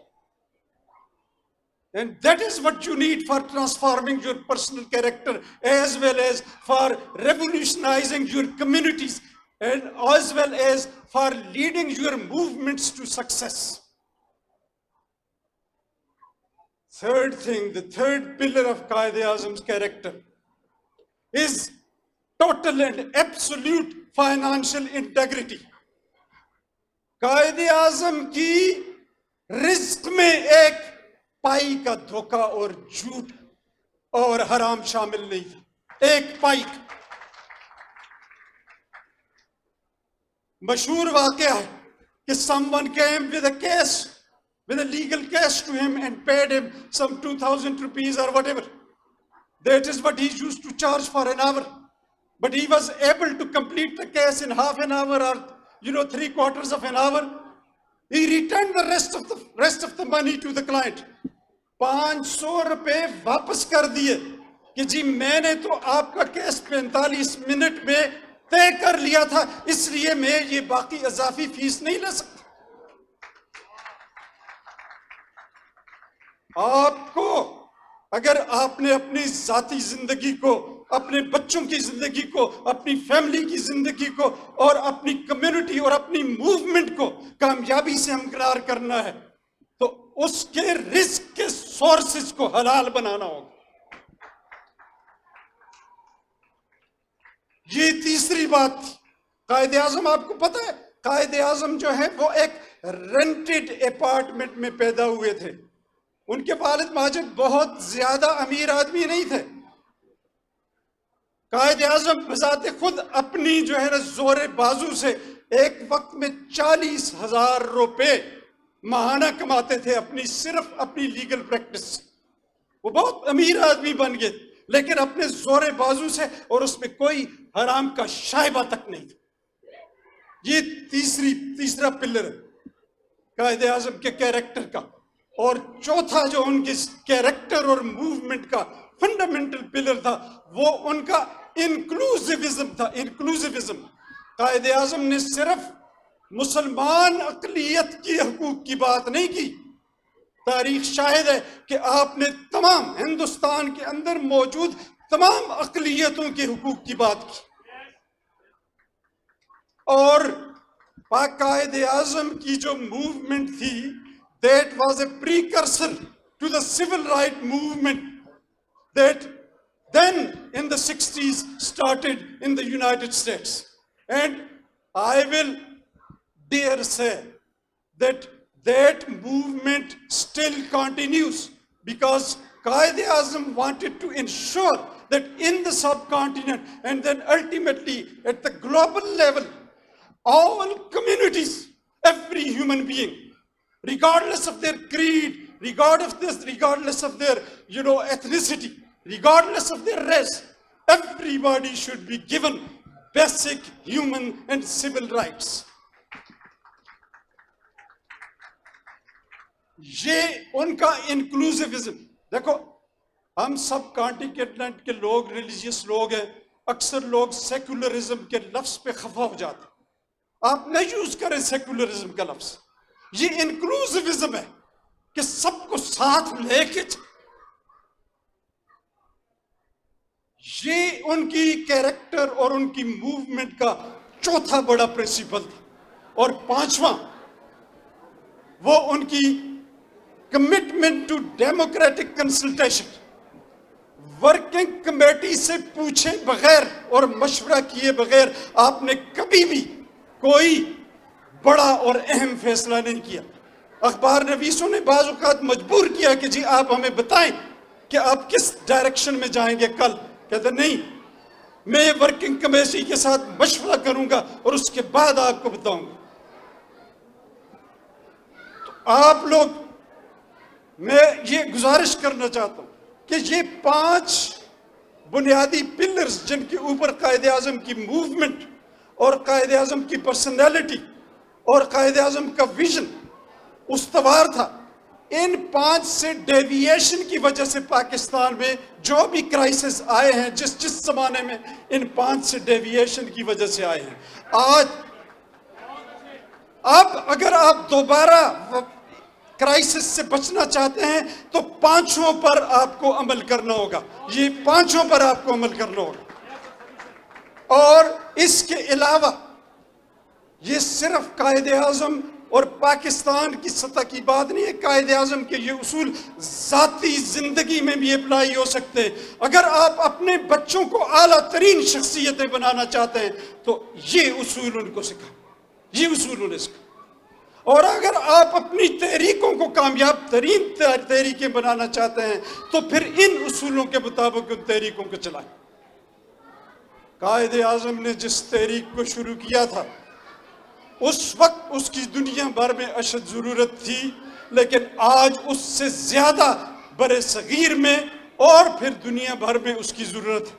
आज भी हम जो है दुनिया भर में, इवन यूनाइटेड स्टेट्स में, we are struggling with these problems of racism. सब कॉन्टिनेंट के अंदर नया जो सिटीजनशिप एक्ट आया है, उसमें मुसलमानों को एक्सक्लूड किया जा रहा है। माइनॉरिटीज के बारे में आपको डॉक्टर अमरजीत सिंह साहब ने बताया तफसील से, उनके हुकूक को पामाल किया जा रहा है। बर सगीर में इस बात की अशद ज़रूरत है कि इन 5 असूलों के मुताबिक तमाम कम्युनिटीज़ को उनके हकूक़ दिए जाएं। फिर सबसे बढ़कर कश्मीर में किस तरीके से सिविल राइट्स और ह्यूमन राइट्स को पामाल किया जा रहा, दुनिया देख रही है। लेकिन अजीब बात यह है कि दुनिया के ज़मीर को सांप सूंघ गया है और बोल नहीं रहे। Please remember that unless we stand up for the rights of these Kashmiri people who are being insulted day in and day out, we are not responsible and conscientious human beings. I mean, anywhere when the rights of a human being are violated, they are directly my rights which are being violated. UNO के माथे के ऊपर शेख सादी का मिसरा लिखा हुआ है कि बनी आदम ऐज़ाए यकदी ग्राम, all human beings are actually integral part of a single body. And if Kashmiris, their rights are being violated today, that means the rights of the entire humanity is being violated today. That is why the Quran says, if you kill a single human being, it is as if you have killed the entire humanity. ये आयत का तर्जुमा है। So because of this reason, my submission to the Kashmiris, to Pakistanis, to Sikh community, all minorities in this country and elsewhere in the world is that please take inspiration from Quaid-e-Azam Muhammad Ali Jinnah, one of the greatest leaders of 20th century. आपको पता है गांधी जी कब पहुंचे थे हिंदुस्तान तहरीक आज़ादी में शामिल होने के लिए? 13 जनवरी 1915 को। और कायद-ए-आज़म जो है वो 1906 में कांग्रेस में शामिल हो चुके थे। Quaid-e-Azam started his freedom struggle much earlier than Gandhi ji.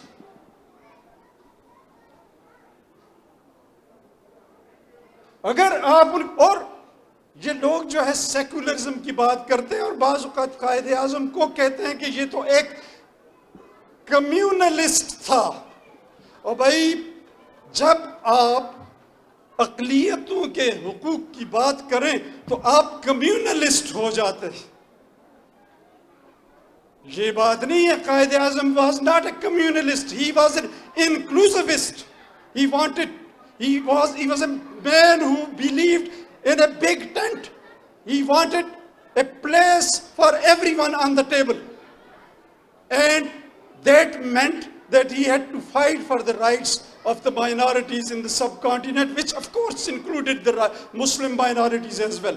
The struggle continues, ladies and gentlemen, and we must understand these 5 pillars of Qaid's character and these 5 foundations of his movement and inculcate them in personal and collective character.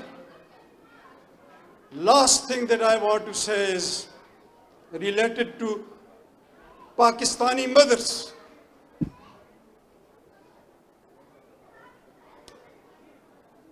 Someone without a proper understanding of the sterling character of Pakistani woman made an insulting remark about Pakistani women today in this gathering. I want to point it out that Pakistani women, they are the pride of humanity. They are the pride of humanity. And I want to repeat one of the famous lines from Urdu literature कि पाकिस्तानी ख्वातीन का तो ये मकाम है कि दामन नचोड़ दें तो फरिश्ते वुजू करें.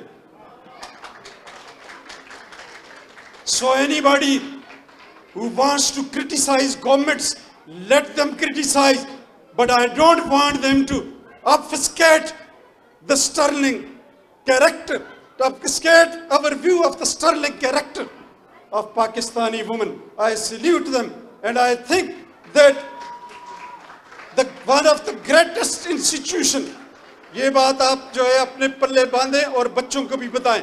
One of the greatest alive institutions of Pakistani society is the institution of family. Institution of family. We, even today, we die for our families. And this institution of family is actually protected, guarded and strengthened by Pakistani women.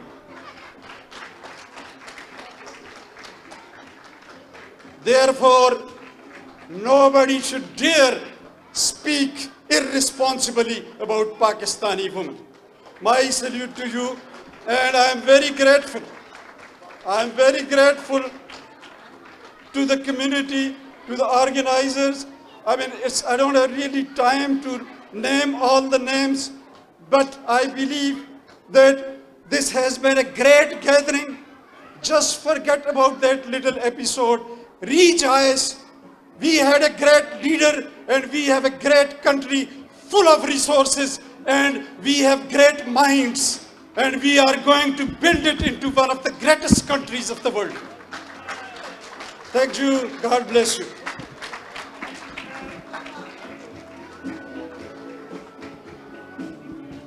इस नौजवान सियासतदान American politics में मुतारिक काशिफ हुसैन के लिए आप public New York city की advocate office में senior ओहदे पे इस टाइम कोई भी पाकिस्तानी न्यूयॉर्क सिटी में हैं, Kashif Hussain.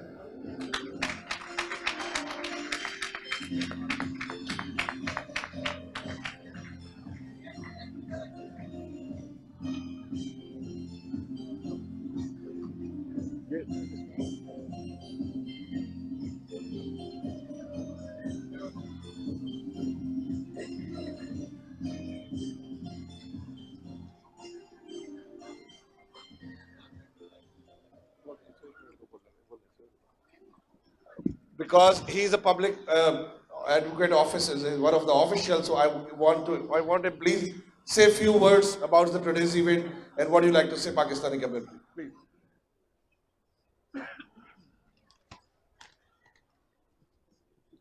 Assalamu alaikum.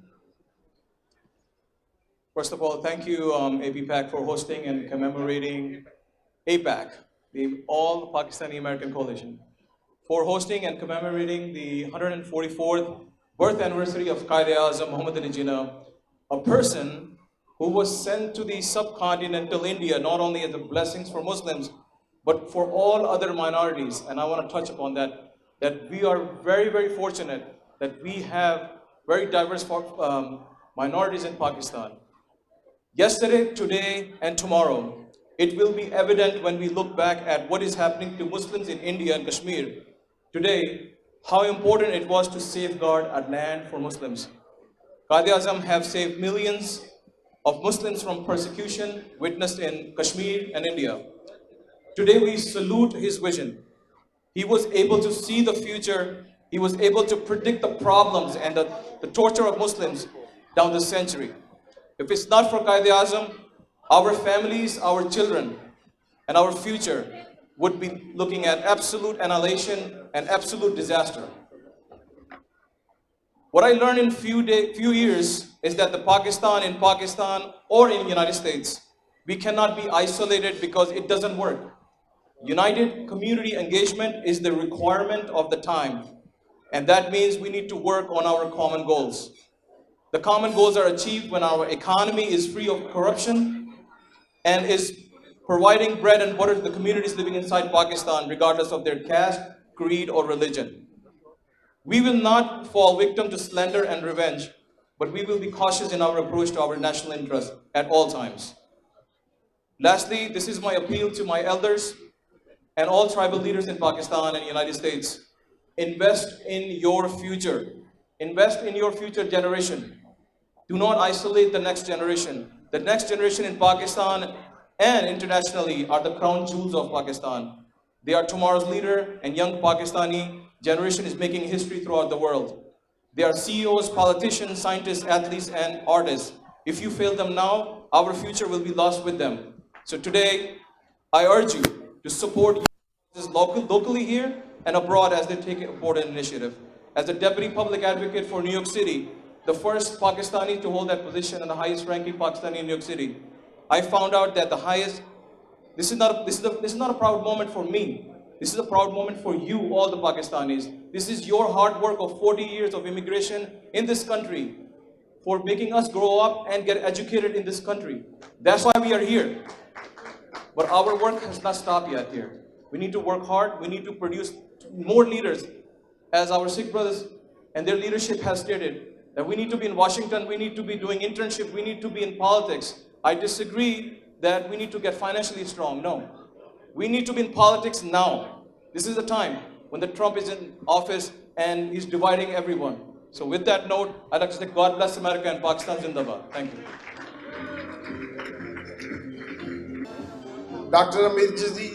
Doctor Amarjeet Singh साहब से दरखास्त है सर, हमारी तरफ से ये कायद आज़म अवार्ड कबूल कीजिए। मुझे खुशी होगी आपके दीवार की जीनत बने। शायद कामरेड ये पफ टीवी की नशरियात दूसरी तरफ से जारी करें, ये आप तस्वीर ब्लॉक कर रहे हैं।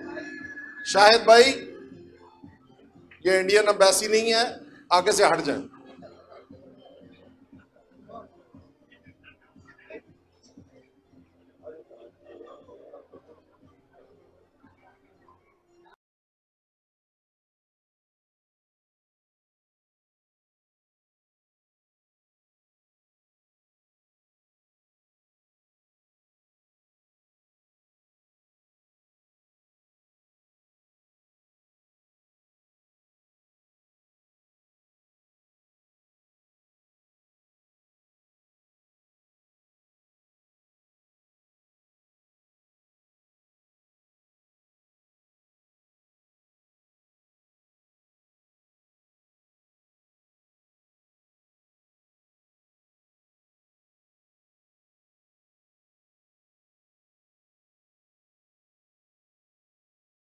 एक आज स्पेशल अवार्ड एक सबीका खान के लिए भी। सबीका खान भाई, तालियां नहीं आ रही भाई, आपको अच्छा नहीं लगा? अपने ही बंदों को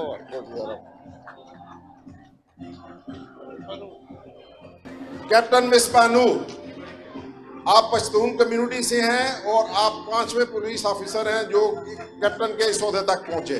मिसबा नूर, आपको बहुत बहुत मुबारक हो। आमना को बुला के यार 1 मिनट यार, वो तो नीचे खड़े हो, देख नहीं रहा मैं, माइक पे बोल रहा हूँ, क्या काम?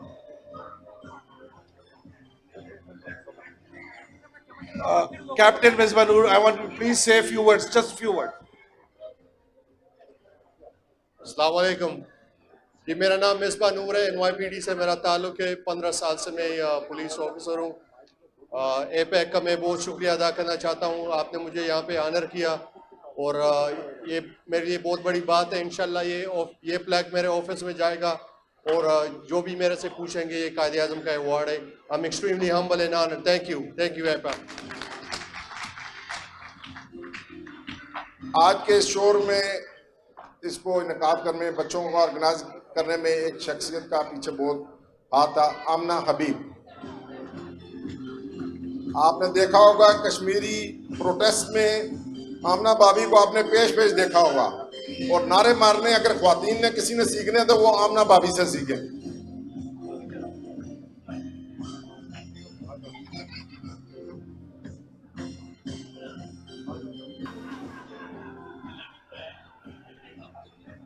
डॉक्टर गुलाम नबी फाइज साहब, इज्जत बख्शिए। ये अवार्ड आपकी दीवार पे बहुत अच्छा लगेगा। डॉक्टर फाइज,